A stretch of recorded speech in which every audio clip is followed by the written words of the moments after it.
ಶ್ರೀಗುರುಭ್ಯೋ ನಮಃ. ಹರಿ ಓಂ. ನರಸಿಂಹೋऽಖಿಲಾಜ್ಞಾನಮತಧ್ವಾन्तದಿವಾಕರः ಜಯತ್ಯಮಿತಸಜ್ಞಾನಸುಖಶಕ್ತಿಪಯೋನಿಧಿः ಸುಮುಖೌ ಸುಂದರತರೌ ಸುನಾಸೌ ಸುಖಚಿತ್ತನೌ ಸುರಾರಾಧಿತಪಾದಾಬ್ಜೌ ರಮಾನಾರಾಯಣೌ ಸ್ತುಮಃ. ಅಭ್ರಮಂ ಭಂಗರಹಿತಮಜಡಂ ವಿಮಲಂ ಸದಾ ಆನಂದತೀರ್ಥಮತುಲಂ ಭಜೆ ತಾಪತ್ರಯಾಪಹಂ. ಅರಿಭ್ಯಃ ಕುತ್ಸಿತಧಿಯಾಂ ತರಿಭ್ಯೋ ಭವಸಾಗರೆ ಗುರುಭ್ಯಃ ಸೇವಿನಾಂ ಕಲ್ಪತರುಭ್ಯಶ್ಚ ನಮೋ ನಮಃ.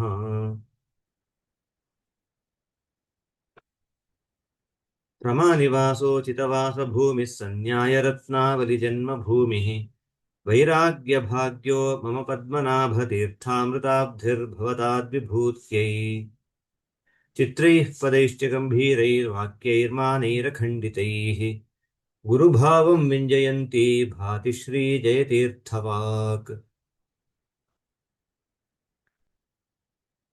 ಕಂಸಧ್ವಂಸಿ ಪದಾಂಭೋಜ ಸಂಸಕ್ತೋ ಹಂಸಪುಂಗವಃ ಬ್ರಹ್ಮಣ್ಯಗುರುರಾಜಾಖ್ಯೋ ವರ್ತತಾಂ ಮಮ ಮಾನಸೇ. ಜ್ಞಾನವೈರಾಗ್ಯಭಕ್ತ್ಯಾದಿಕಲ್ಯಾಣಗುಣಶಾಲಿನಃ ಲಕ್ಷ್ಮೀನಾರಾಯಣಮುನೀನ್ ವಂದೇ ವಿದ್ಯಾಗುರೂನ್ ಮಮ. ಅರ್ಥಿಕಲ್ಪಿತಕಲ್ಪೋऽಯಂ ಪ್ರತ್ಯರ್ಥಿಗಜಕೇಸರಿ ವ್ಯಾಸತೀರ್ಥಗುರುರ್ಭೂಯಾದಸ್ಮದಿಷ್ಟಾರ್ಥಸಿದ್ಧಯೇ. ಮೂಕೋऽಪಿ ಯತ್ಪ್ರಸಾದೇನ ಮುಕುಂದಶಯನಾಯತೆ ರಾಜರಾಜಾಯತೆ ರಿಕ್ತೋ ರಾಘವೇಂದ್ರಂ ತಮಾಶ್ರಯೇ. ಸರ್ವಸರ್ವಂ ಸಹೇಶಾನಾಂ ಸಭಾಸು ಜಿತವಾದಿರಾಟ್ ಸರ್ವದಾ ಸರ್ವದೋ ಭೂಯಾದ್ ರಘುನಾಥಮುನೀಶ್ವರಃ. ಆಪಾದಮೂಲಿಪರ್ಯಂತಂ ಗುರುಣಾಮಾಕೃತಿಂ ಸ್ಮರೇತ್ ತೇನ ವಿಘ್ನಾಃ ಪ್ರಣಶ್ಯಂತಿ ಸಿದ್ಧ್ಯಂತಿ ಚ ಮನೋರಥಾಃ. ಶ್ರೀಗುರುಭ್ಯೋ ನಮಃ.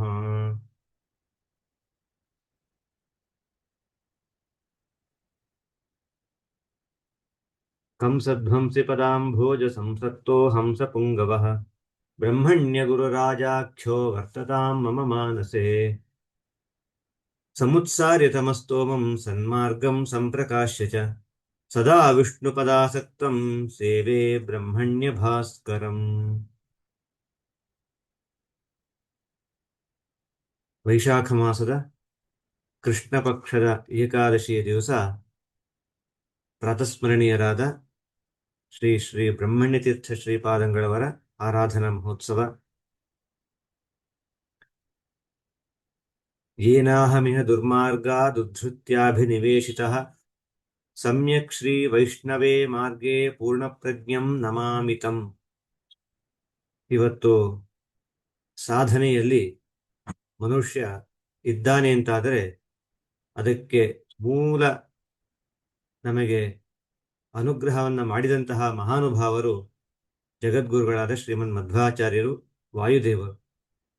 ಎಲ್ಲ ಜೀವರಾಶಿಗಳ ಒಳಗೂ ಇದ್ದುಕೊಂಡು ಎಲ್ಲ ಉಸಿರಾಟ, ಅವರೇನು ಜೀರ್ಣಕ್ರಿಯೆ ಏನೇನು ಆಗಬೇಕು ಎಲ್ಲವನ್ನು ತಮ್ಮ ಪಂಚರೂಪಿ ಪ್ರಾಣದೇವರು, ಪ್ರಾಣ ಅಪಾನ ವ್ಯಾನೋದಾನ ಸಮಾನ ಈ ರೂಪದಿಂದ ನಿಂತುಕೊಂಡು ಎಲ್ಲವನ್ನು ಮಾಡಿಸ್ತಾ, ಎಲ್ಲ ದೇಹಗಳಲ್ಲೂ ಮಾಡಿಸ್ತಾ, ತಮ್ಮ ಭಕ್ತರಲ್ಲಿ ಮಾತ್ರವಲ್ಲದೆ ಎಲ್ಲರಲ್ಲೂ, ಎಲ್ಲ ಜೀವರಾಶಿಗಳಲ್ಲೂ ಮಾಡ್ತಾ, ಭಗವಂತನ ಆಜ್ಞೆ ತಂದುಕೊಂಡು ಮಾಡ್ತಾ ಇರುವಂತಹ ಮಹಾನುಭಾವರು, ಪರಮ ಕರುಣಾಳುಗಳು ವಾಯುದೇವರು.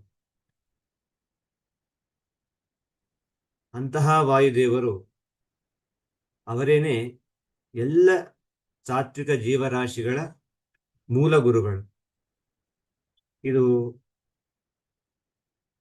ಸಾಕ್ಷಾತ್ತಾಗಿ ವೇದಗಳು, ವೇದಕ್ಕೆ ಸಮಾನವಾದಂತಹ ಇತಿಹಾಸ ಪುರಾಣಗಳು ಸಾರಿ ಸಾರಿ ಹೇಳ್ತಾ ಇರುವಂತಹ ಏಕರೂಪವಾದ ಒಂದು ನಿರ್ಣಯ.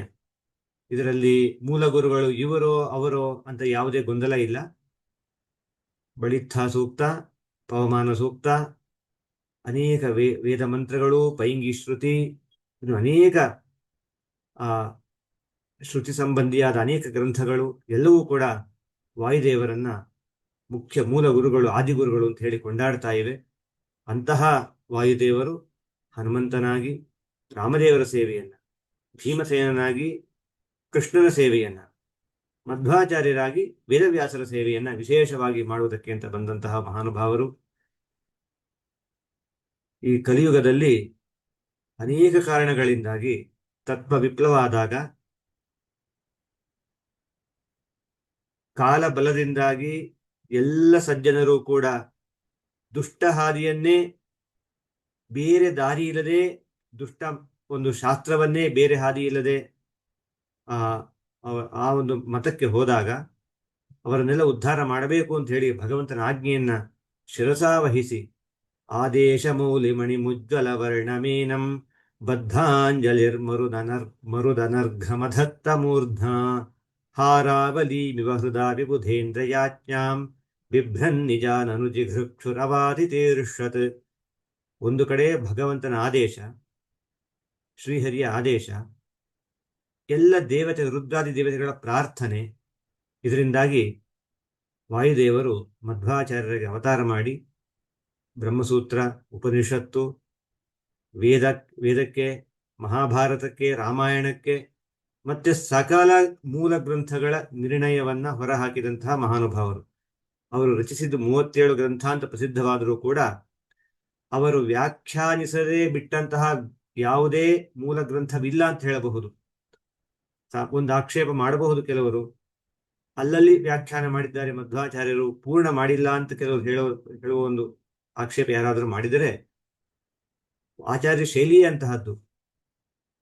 ಆಪಾತತಃ ಅಲ್ಲಲ್ಲಿ ವ್ಯಾಖ್ಯಾನ ಮಾಡಿದಂತೆ ಕಂಡರೂ ಕೂಡ ಸರ್ವ ಮೂಲ ಗ್ರಂಥಗಳ ಎಲ್ಲ ವಾಕ್ಯಗಳ ಎಲ್ಲ ಪದಗಳ ಅರ್ಥವನ್ನ, ಆ ತಾತ್ಪರ್ಯವನ್ನ ಹೊರಹಾಕಿದಂತಹ ಮಹಾನುಭಾವರು ಆ ಸಂಕ್ಷಿಪ್ತವಾದ ತಮ್ಮ ಆ 37 ಗ್ರಂಥಗಳ ಆ ವ್ಯಾಪ್ತಿಯಲ್ಲಿ ಸಮಸ್ತ ಶಾಸ್ತ್ರದ ನಿರ್ಣಯವನ್ನ ಮಾಡಿಕೊಟ್ಟಂತಹ ಮಹಾನುಭಾವರು ಮಧ್ವಾಚಾರ್ಯರು.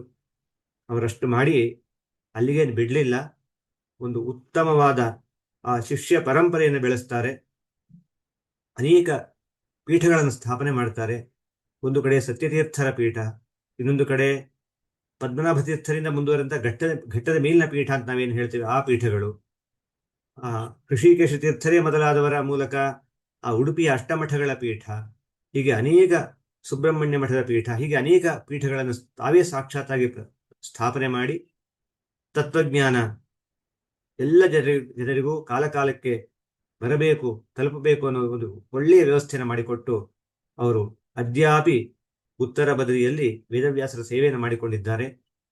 ಈ ಪರಂಪರೆಯಲ್ಲಿ, ಎಲ್ಲ ಪರಂಪರೆಯಲ್ಲೂ ಕೂಡ, ಮಧ್ವಾಚಾರ್ಯ ಎಲ್ಲ ಪರಂಪರೆಯಲ್ಲೂ ಕೂಡ ಅನೇಕ ದೇವತೆಗಳು, ಋಷಿಗಳು ಎಲ್ಲ ಅವತಾರ ಮಾಡಿ ಕಾಲಕಾಲಕ್ಕೆ ಸಜ್ಜನರ ಉದ್ಧಾರವನ್ನು ಮಾಡ್ತಾ ಬಂದಿದ್ದಾರೆ.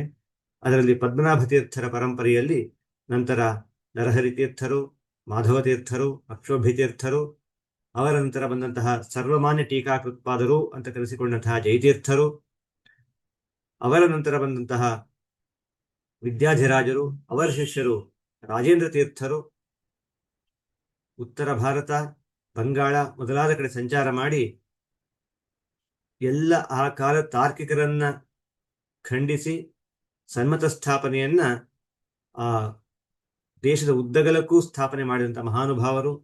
ಅವರ ನಂತರ ಬಂದಂತಹ ಜಯಧ್ವಜ ತೀರ್ಥರು, ಹಾಗೇನೆ ನಂತರ ಬಂದಂತಹ ಪುರುಷೋತ್ತಮ ತೀರ್ಥರು, ಅವರು ಅದ್ಯಾಪಿ ದೇಹವನ್ನ ಬಿಡದೇನೆ ಇಲ್ಲೇ ಅಬ್ಬೂರು, ಬೆಂಗಳೂರಿನ ಹತ್ತಿರ ಚನ್ನಪಟ್ಟಣ, ಅಲ್ಲಿ ಹತ್ತಿರ ಅಬ್ಬೂರಿನ ಹತ್ತಿರವೇ ಅವರು ಒಂದು ಗುಹೆಯಲ್ಲಿ ಪ್ರವೇಶ ಮಾಡಿದ್ದಾರೆ.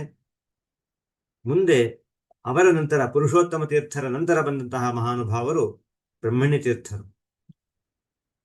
ಪುರುಷೋತ್ತಮ ತೀರ್ಥರ ಬಗ್ಗೆ ಅವರ ಶ್ಲೋಕ ಹೀಗಿದೆ: ಪುರುಷೋತ್ತಮ ಪಾದಾಬ್ಜ ಹೃದಯಶಾಸ್ತ್ರ ಕೋವಿದ ಪುರುಷೋತ್ತಮ ತೀರ್ಥಾಖ್ಯೋ ಗುರುರ್ಭೂಯಾದ್ ಅಭೀಷ್ಟದಃ.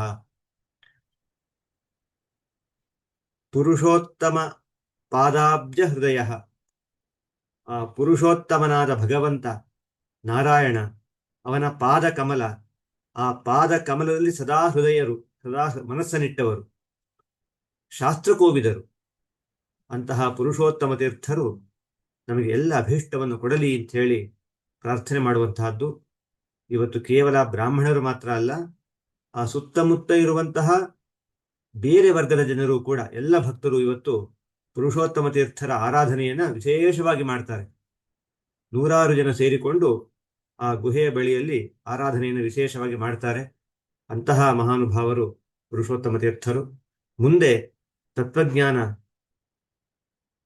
ವಿಪ್ಲವ ಹೊಂದಿದಾಗ ಮಧ್ವಾಚಾರ್ಯ ಸಾಕ್ಷಾತ್ ಅನುಜರು ತಮ್ಮಂದಿರು ವಿಷ್ಣು ತೀರ್ಥರು ಅವರು ಸೋದೆಯ ಮಠಕ್ಕೆ ಮತ್ತು ಸೋದೆಯ ವಾಜರಾಜ ಮಠಕ್ಕೆ ಮತ್ತು ಸುಬ್ರಹ್ಮಣ್ಯ ಮಠಕ್ಕೆ ಮೂಲ ಪುರುಷರು. ಅವರು ಏನು ಕುಮಾರ ಪರ್ವತದಲ್ಲಿ ತಪಸ್ಸನ್ನು ಮಾಡ್ತಾ ಇದ್ದಾರೆ, ಅವರು ಕೆಳಗಿಳಿದು ಬಂದು ಸನ್ಮತ ಸ್ಥಾಪನೆಯನ್ನು ಮಾಡ್ತಾರೆ. ಆ ಕಾಲಕ್ಕೆ ಪುರುಷೋತ್ತಮ ತೀರ್ಥರು ಕೂಡ ಅವರ ಜೊತೆಗೆ ಕೂಡಿಕೊಳ್ತಾರೆ ಅಂತನ್ನುವಂತಹ ಒಂದು ಪ್ರತೀತಿ ಶ್ರೀ ವ್ಯಾಸರಾಜ ಮಠದ ಸಂಪ್ರದಾಯದ ಬಂದಿರುವಂತಹದ್ದು. ಈ ಪುರುಷೋತ್ತಮ ತೀರ್ಥರ ಶಿಷ್ಯರೇ ಬ್ರಹ್ಮಣ್ಯ ತೀರ್ಥರು. ಇವರ ಶಿಷ್ಯರೇ ಲೋಕಪ್ರಸಿದ್ಧರಾದಂತಹ ವ್ಯಾಸರಾಜರು. ಬ್ರಹ್ಮಣ್ಯ ತೀರ್ಥರ ಮಹಿಮೆ ಬಹಳ ವಿಚಿತ್ರವಾದದ್ದು. ಪ್ರತಿಯೊಬ್ಬ ಜ್ಞಾನಿಗಳದು ಅವರದೇ ಆದ ಮಹಿಮೆ ಇದೆ. ಬ್ರಹ್ಮಣ್ಯ ತೀರ್ಥರ ಅನೇಕ ಅವರ ಆ ಗುಣಗಳು ನಮಗೆ ಎದ್ದು ಕಾಣ್ತಾ ಹೋಗುತ್ತೆ ಅವರ ಚರಿತ್ರೆ ನೋಡ್ತಾ ಹೋದ್ರೆ. ಅವರ ಸಾಕ್ಷಾತ್ ಶಿಷ್ಯರಾದಂತಹ ವ್ಯಾಸರಾಜರು ಅವರ ಬಗ್ಗೆ ಒಂದು ಪಂಚರತ್ನ ಮಾಲಿಕಾ ಸ್ತೋತ್ರ ಅಂತ ರಚನೆ ಮಾಡಿಕೊಟ್ಟಿದ್ದಾರೆ. 5 ಶ್ಲೋಕಗಳಲ್ಲಿ ಅವರ ಇಡೀ ಗುಣಗಳನ್ನ ಚೆನ್ನಾಗಿ ಹತ್ತಿರದಿಂದ ನೋಡಿಕೊಂಡು ಚೆನ್ನಾಗಿ ಆ ಎಲ್ಲ ಗುಣಗಳನ್ನ ಒಂದು ಕಡೆ ಸಂಗ್ರಹ ಮಾಡಿಕೊಟ್ಟಿದ್ದಾರೆ. ಆ ಒಂದು ಸ್ತೋತ್ರದ ಒಂದು ಸಂಗ್ರಹವನ್ನು ನೋಡೋಣ. ಹಾಗೆಯೇ ವ್ಯಾಸರಾಜ ಶಿಷ್ಯರಾದಂತಹ ಶ್ರೀನಿವಾಸ ತೀರ್ಥರು ಕೂಡ ಒಂದು ಬ್ರಹ್ಮಣ್ಯ ತೀರ್ಥ ವಿಜಯ, ಬ್ರಹ್ಮಣ್ಯ ಗುರುರಾಜ ಸ್ತೋತ್ರ, ಹಾಗೆ ಮಂಗಳಾಷ್ಟಕ ಅಂತೆಲ್ಲ ಹೇಳಿ ರಚನೆ ಮಾಡಿದ್ದಾರೆ.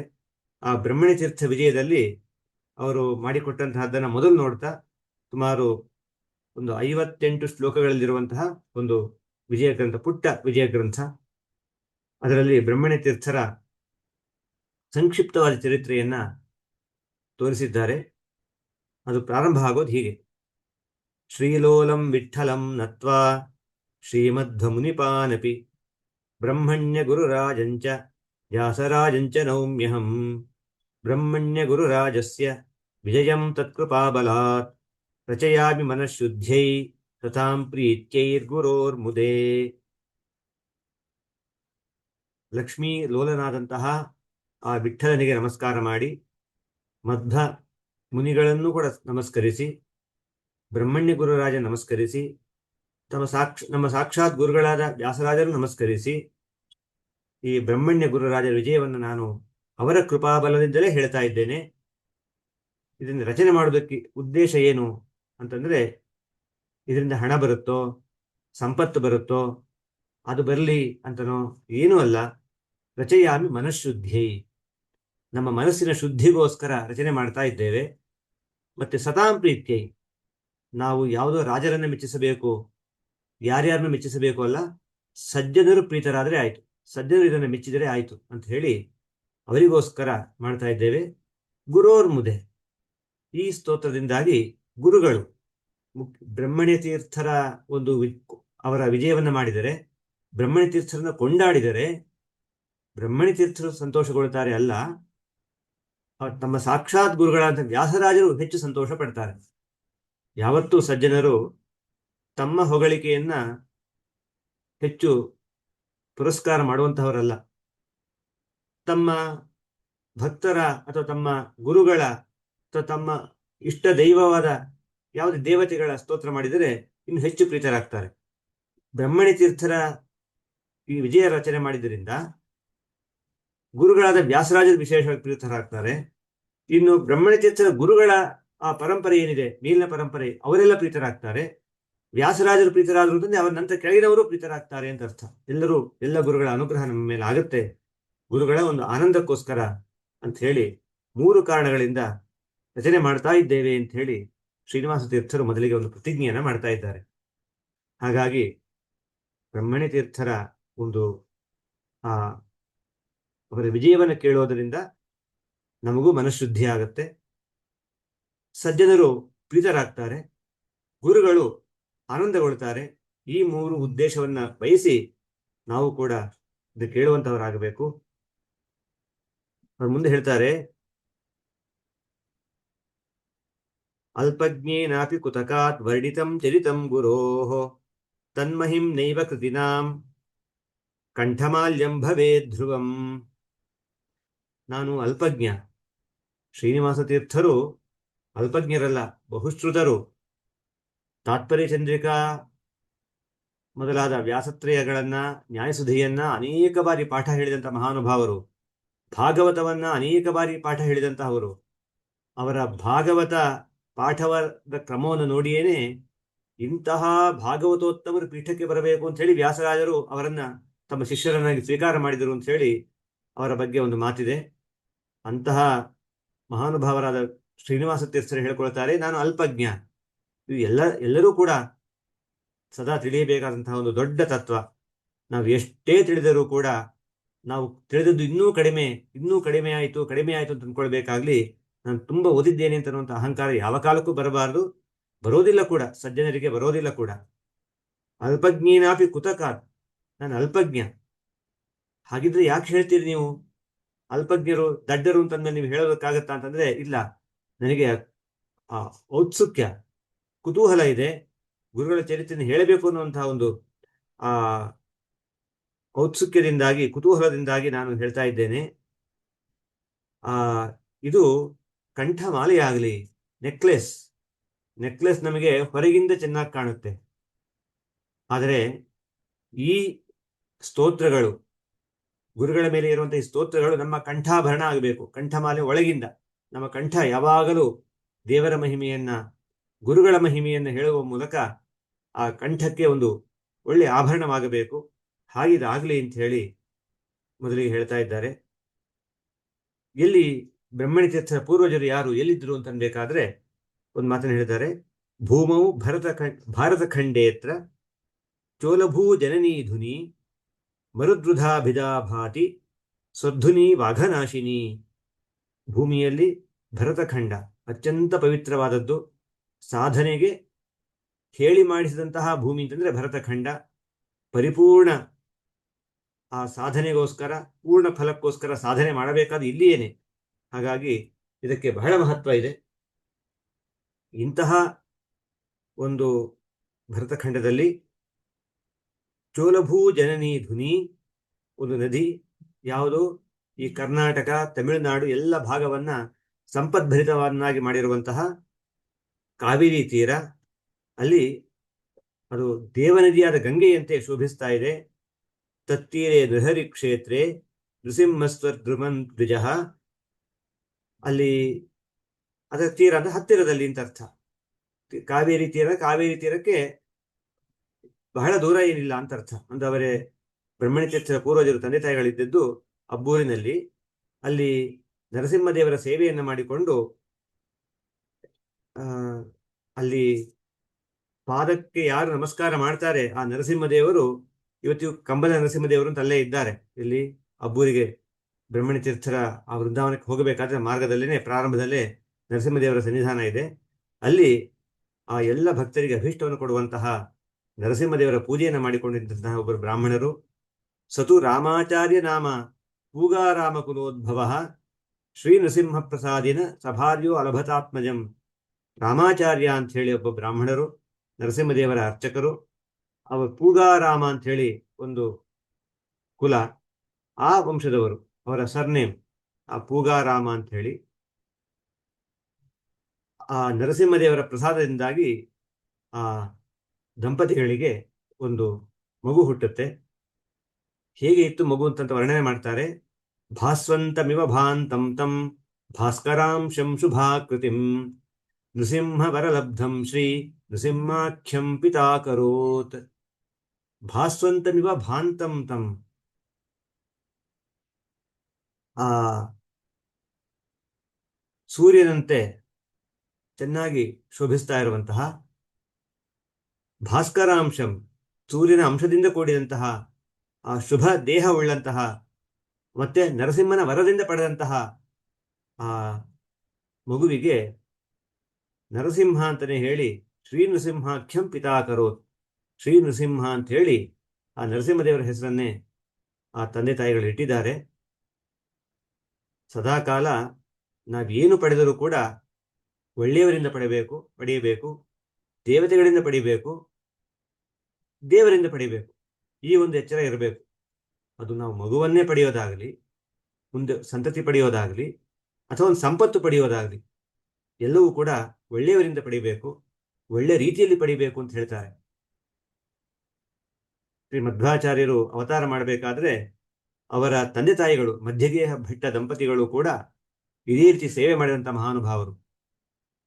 ತೀವ್ರೈಃ ಪಯೋವ್ರತ ಮುಖೈರ್ವಿವಿಧ ವ್ರತಾಗ್ರೈರ್ಜಾಯಾಪತಿ ಗುಣಗಣಾರ್ಣವಪುತ್ರ ಕಾಮೌ ಸಂಪೂರ್ಣ ಪೂರುಷಮತೋಷಯತಾಂ ನಿತಾಂತಂ ದೇವೇರಿತಾವಿವ ಪುರಾದಿತಿ ಕಾಶ್ಯಪೌತೌ.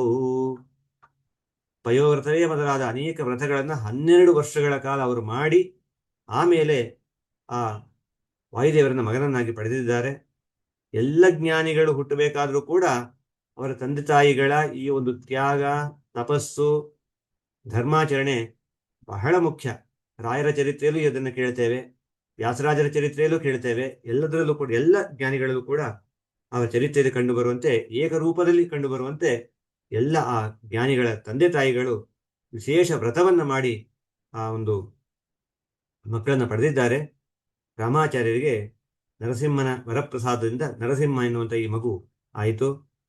ಗರ್ಭಾಷ್ಟಮೇಬ್ದೇ ಪೋತಂ ತಂ ಉಪಾದೀಯ ದ್ವಿಜೋತ್ತಮ ಪುರುಷೋತ್ತಮ ಪ್ರಾಹಿಣೋದ್ವಟುಂ.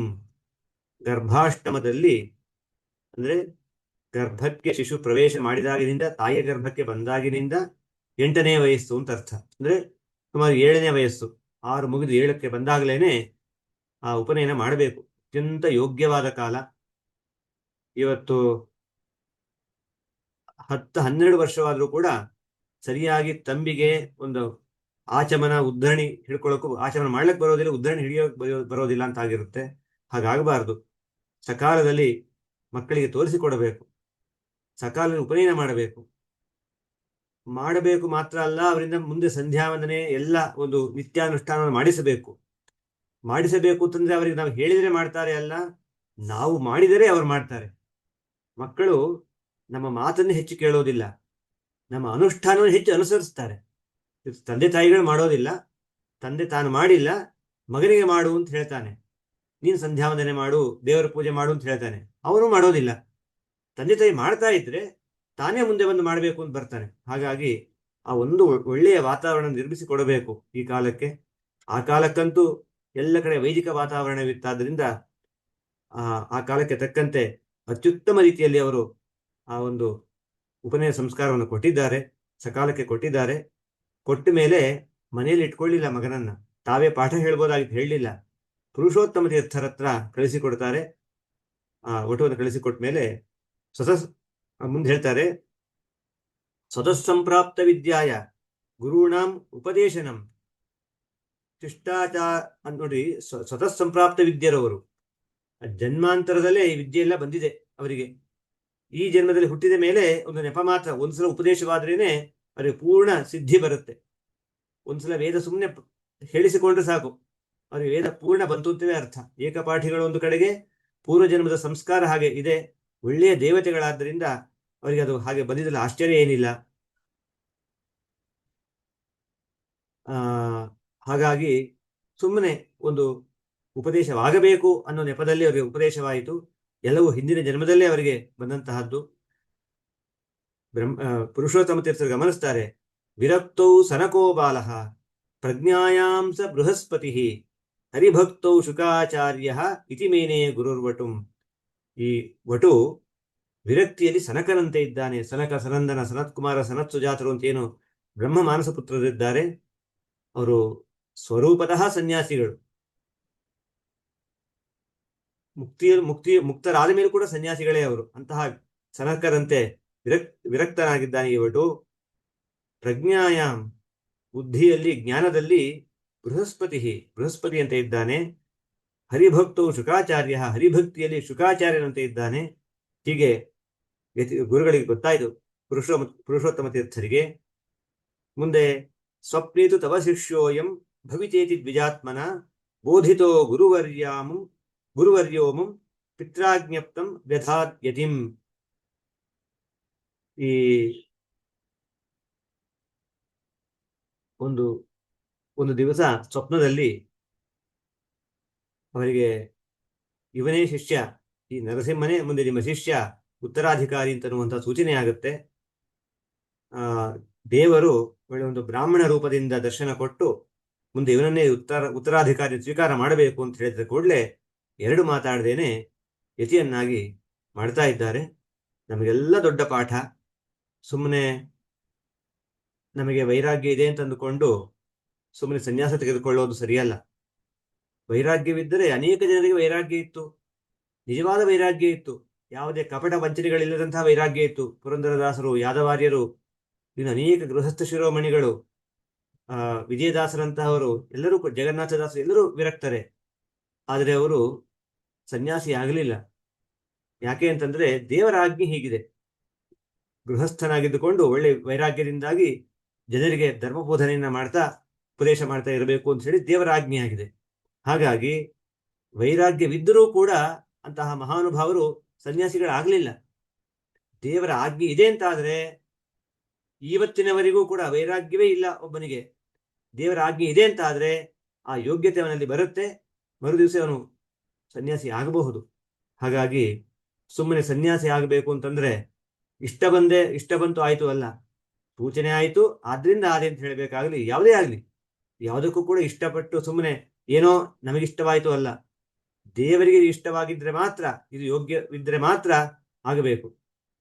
ಒಂದು ದಾಸರ ಹಾಡು ಎಲ್ಲರೂ ಕೇಳಿರ್ತೇವೆ, ಹರಿಚಿತ್ತ ಸತ್ಯ ಹರಿಚಿತ್ತ, ನರಚಿತ್ತಕ್ಕೆ ಬಂದದ್ದು ಲವಲೇಶ ನಡೆಯದು.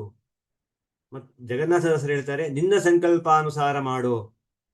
ಇದೆಲ್ಲ ತಾತ್ಪರ್ಯ ಏನು ಅಂತಂದ್ರೆ, ನಾವೇನೋ ಅಂದುಕೊಂಡು ಅದಾಗದೇನೆ ಓ ದೇವರ ಚಿತ್ತ ಹೀಗಿತ್ತು, ನನ್ನ ಚಿತ್ತ ನಡೆದಿಲ್ಲ ಅಂತ ಅನ್ಕೊಳ್ಳೋದು ಒಂದ್ ಕಡೆಗಾದ್ರೂ ನಾವು ಹೀಗೆ ಅನ್ಕೊಳ್ಬೇಕು. ದೊಡ್ಡ ದೊಡ್ಡ ಕೆಲಸಕ್ಕೆ ಒಂದು ಯತಿಯಾಗೋದು, ಸನ್ಯಾಸ ಸ್ವೀಕಾರ ಮಾಡೋದು ಅಂತಂದ್ರೆ ಅದಕ್ಕೆ ಸೂಚನೆ ಕಾಯಬೇಕು. ಯಾವುದಕ್ಕೆ ಕಾಯಬಾರದು?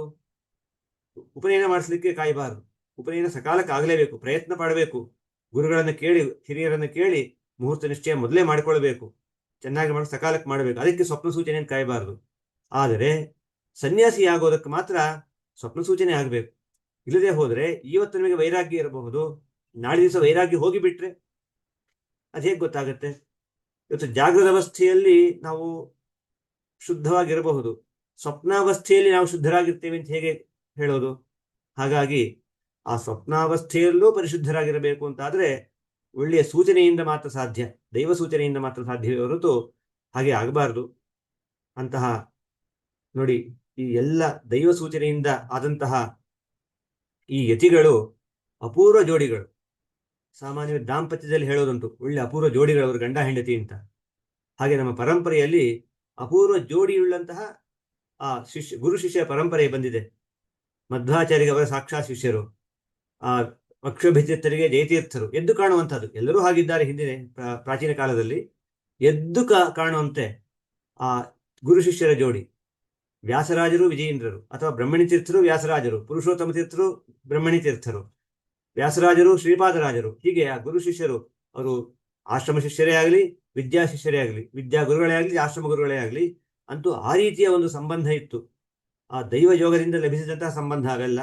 ಹಾಗೆ ರಾಘವೇಂದ್ರ ತೀರ್ಥರು, ಸುಧೀಂದ್ರ ತೀರ್ಥರು ಮತ್ತು ರಾಘವೇಂದ್ರ ತೀರ್ಥರು, ಆ ಗುರು ಶಿಷ್ಯ ಸಂಬಂಧ ಅಷ್ಟು ಚೆನ್ನಾಗಿ ಎದ್ದು ಕಾಣುವಂತೆ ಇರೋದಕ್ಕೆ ಕಾರಣ ಆ ದೈವ ಸೂಚನೆಯಿಂದ ಅವರು ಹಾಗೆ ಕೂಡಿದ್ದಾರೆ, ಹಾಗೆ ಪರಸ್ಪರ ಗುರು ಶಿಷ್ಯರಾಗಿದ್ದಾರೆ ಅಂತ ಅನ್ನೋದು ದೊಡ್ಡ ಒಂದು, ನಾವು ಯಾವಾಗಲೂ ಮನಸ್ಸಲ್ಲಿ ಇಟ್ಕೊಳ್ಬೇಕಾದ ಸಂಗತಿ.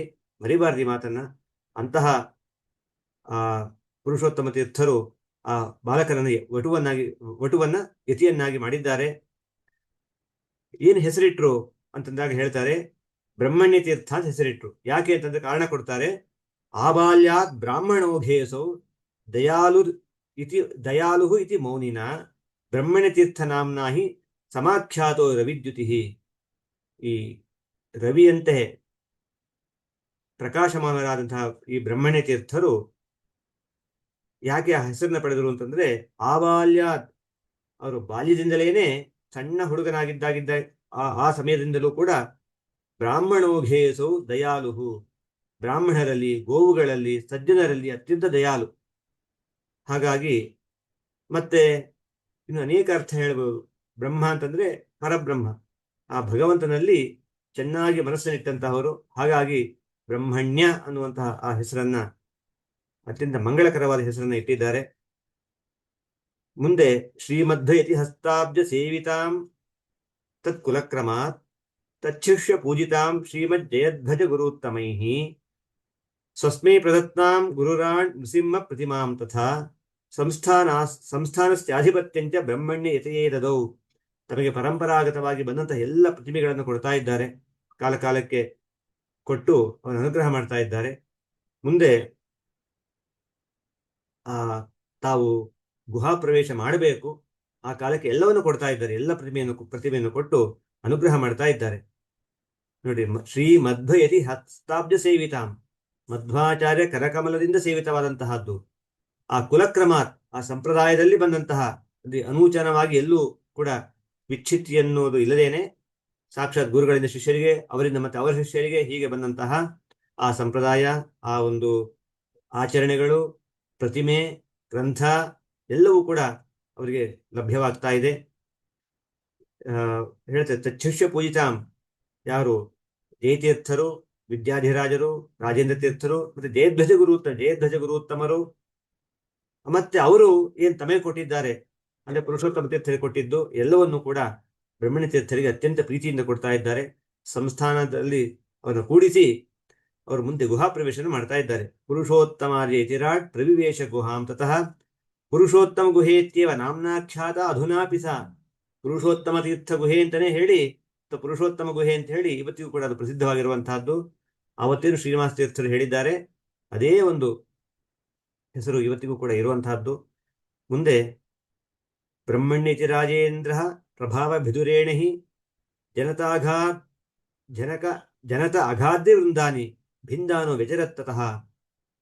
ತಮ್ಮ ಆ ಒಂದು ತಪಶಕ್ತಿ ಎಂಬಂತಹ ವಜ್ರಾಯುಧದಿಂದ ಆ ಜನರ ಪಾಪ ಅಂತೇನಿದೆ, ಆ ಪಾಪವೆಂಬಂತಹ ಪರ್ವತವನ್ನು ತುಂಡು ಮಾಡ್ತಾ ಬರ್ತಾ ಇದ್ದಾರೆ. ಅಂತಹ ಕರುಣಾಳುಗಳು. ಯಾಕೆ ಅಂತಂದ್ರೆ ನಮ್ಮ ಪಾಪ ಹೋದರೆ ಮಾತ್ರ ನಮ್ಮ ಕರ್ಮಾನುಷ್ಠಾನಕ್ಕೆ ಮಹತ್ವ. ಪಾತ್ರೆ ಶುದ್ಧಿ ಇದ್ದರೆ ಅದರಲ್ಲಿ ಹಾಲು ಅಥವಾ ಏನೇ ಆಹಾರ ಪದಾರ್ಥ ಹಾಕಿದರೆ ಅದು ಉಳಿಯುತ್ತೆ.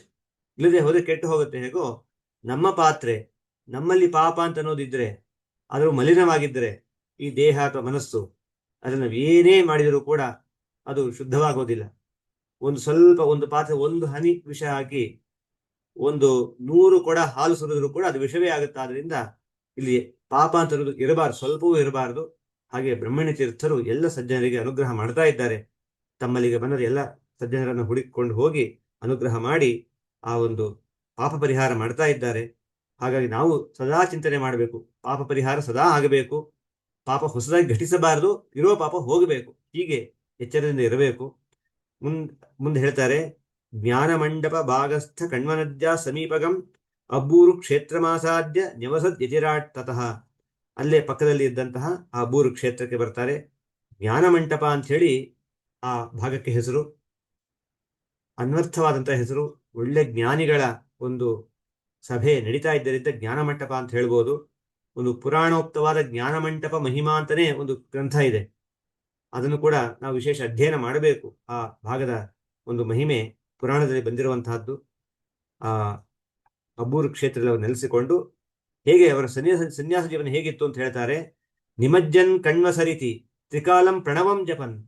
ಕಣ್ವ ಸರೋವರದಲ್ಲಿ ಸ್ನಾನ ಮಾಡ್ತಾ ತ್ರಿಕಾಲದಲ್ಲೂ ಸ್ನಾನ ಮಾಡಿ, ತ್ರಿಕಾಲ ಸ್ನಾನ ಯತಿಗಳಿಗೆ ಪ್ರತಿನಿತ್ಯ ಹೇಳಿದ್ದಾರೆ. ಗೃಹಸ್ಥರಿಗೆ ಹಾಗೆ ಹೇಳಲಿಲ್ಲ. ಏಕಾದಶಿ, ಕೃಷ್ಣಾಷ್ಟಮಿ ಇಂತಹ ದಿವಸಗಳಲ್ಲಿ ಮಾತ್ರ ತ್ರಿಕಾಲ ಸ್ನಾನವನ್ನ ಗೃಹಸ್ಥರಿಗೂ ಹೇಳಿದ್ದಾರೆ. ಯತಿಗಳಿಗೆ ನಿತ್ಯ ಕರ್ತವ್ಯ ಅದು ನಿಮಜ್ಜನ್ ಮುಳುಗಿ ಹಾಕಿಯೇ ಸ್ನಾನ ಮಾಡಬೇಕು. ಅಂತಹ ಒಂದು ಸನ್ಯಾಸ ಧರ್ಮದ ಅದು ಒಂದು ಹೇಳಿದ್ದಾರೆ. ಈ ಕಾಲಕ್ಕೆ ಕಷ್ಟವಾಗಬಹುದಾದ್ರೂ ಕೂಡ ಅಂತಹ ಮಾಡುವಂತ ಯತಿಗಳು ಈಗಲೂ ಇದ್ದಾರೆ ಅಂತ ಅನ್ನೋದನ್ನು ಗಮನಿಸಬೇಕು ನಾವು. ಬ್ರಹ್ಮಣ್ಯ ತೀರ್ಥರು ಆ ಕರ್ಮ ನದಿಯಲ್ಲಿ ತ್ರಿಕಾಲ ಸ್ನಾನ ಮಾಡಿ ಪ್ರಣವವನ್ನು ಜಪ ಮಾಡ್ತಾ ಬೋಧಯನ್ ಮಧ್ವ ಸಿದ್ಧಾಂತಂ ಅರ್ಹಯನ್ ನೃಹರಿಂ ಸದಾ. ಬಹಳಷ್ಟು ಜನ ಅಂದ್ಕೊಳ್ಳೋದುಂಟು, ಸಾಮಾನ್ಯ ಹೇಳ್ತಾರೆ, ಬ್ರಹ್ಮಣ್ಯ ತೀರ್ಥರು ತಪಸ್ವಿಗಳು, ಜಪ ಮಾಡ್ತಾ ಇದ್ರು, ತಪಸ್ಸಿತ್ತು, ಒಳ್ಳೆ ಸಿದ್ಧಿ ಇತ್ತು, ಬಂದವರ ಕಷ್ಟ ಪರಿಹಾರ ಮಾಡ್ತಾ ಇದ್ರು, ಈಗಲೂ ಮಾಡ್ತಾರೆ. ಆದ್ರೆ ಪಾಠ ಮಾಡಿದ್ರ ಬಗ್ಗೆ ಯಾರು ಹೆಚ್ಚು ಮಾತಾಡೋದಿಲ್ಲ. ಅದು ಸ್ಪಷ್ಟವಾಗಿ ಮಾತು ಬಂದಿದೆ. ಮಧ್ವ ಸಿದ್ಧಾಂತ ಆ ಪಾಠವನ್ನು ಹೇಳ್ತಾ ವ್ಯಾಖ್ಯಾನ ಗ್ರಂಥ ಬರೆದೇ ವ್ಯಾಖ್ಯಾನ ಮಾಡಬೇಕಾಗಿಲ್ಲ. ಪಾಠ ಹೇಳಿಯೂ ಕೂಡ ವ್ಯಾಖ್ಯಾನ ಮಾಡಬಹುದು. ಆ ವ್ಯಾಖ್ಯಾನವನ್ನು ಮಾಡಿದಂತಹ ಮಹಾನುಭಾವರು. ಮತ್ತೆ ಆ ನರಸಿಂಹದೇವರ ವಿಶೇಷ ಉಪಾಸನೆ ಮಾಡ್ತಾ ಇದ್ದಂತಹ ಮಹಾನುಭಾವರು. ಈ ಪ್ರಸಂಗ ಅಂತ ಇಲ್ಲೇ ಹೇಳ್ತೇನೆ.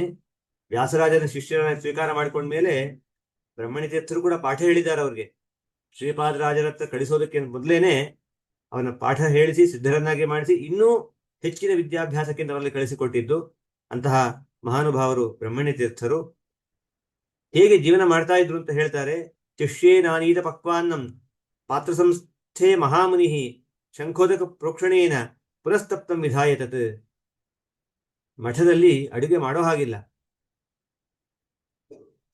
ಎಲ್ಲ ಶಿಷ್ಯರು ಆ ಯೋಗ್ಯ ಬ್ರಾಹ್ಮಣರ ಮನೆಗಳಲ್ಲಿ ಹೋಗಿ ಭಿಕ್ಷೆಯನ್ನು ಬೆಳಿ ತರಬೇಕು. ತಂದ ಮೇಲೆ ಅದನ್ನ ಚೆನ್ನಾಗಿ ನೀರಲ್ಲಿ ತೊಳೆದು ಅದನ್ನ ಆಮೇಲೆ ಪ್ರೋಕ್ಷಣೆ ನೈವೇದ್ಯ ಮಾಡಬೇಕು. ಬ್ರಹ್ಮಣ್ಯ ತೀರ್ಥರು ನೈವೇದ್ಯ ಮಾಡ್ತಾ ಇದ್ರೆ ಪುನಸ್ತಪ್ತಂ ವಿಧಾಯತತ್, ಮತ್ತೆ ಬಿಸಿ ಬಿಸಿಯಾಗಿ ಆಗ್ತಾ ಇದ್ವಂತೆ. ಭಿಕ್ಷೆ ಬೇಡಿ ತಂದಾಗ್ಲೇನೆ ಆರು ಹೋಗಿರುತ್ತೆ. ತಂದು ಅದಕ್ಕೆ ಸ್ವಲ್ಪ ಹೊತ್ತಾಗಿರುತ್ತೆ ಮನೆ ಮಠಕ್ಕೆ ಬರ್ಲಿಕ್ಕೆ. ಮತ್ತೆ ಬಂದ ಮೇಲೆ ಅದನ್ನು ತೊಳೆದ್ರೆ ಮತ್ತೆ ಹೋಯ್ತು. ನದಿ ನೀರಲ್ಲಿ ತೊಳೆದ ಮೇಲೆ ಅದೇನಾಯ್ತು, ಮತ್ತೆ ತಣ್ಣಗಾಯ್ತು. ಅದನ್ನು ಬ್ರಹ್ಮಣ್ಯ ತೀರ್ಥರು ನೈವೇದ್ಯಕ್ಕೆ ತೆಗೆದುಕೊಂಡ್ರೆ ಪ್ರೋಕ್ಷಣೆ ಮಾಡಿದರೆ ಎಲ್ಲ ಬಿಸಿ ಆಗ್ತಾ ಇತ್ತಂತೆ. ಶ್ರೀನೃಸಿಂಹಾಯ ಅರ್ಪಯಿತ್ವ ಸಭುಂಕ್ತೆ ಸಹ ಶಿಷ್ಯಕೈಹಿ.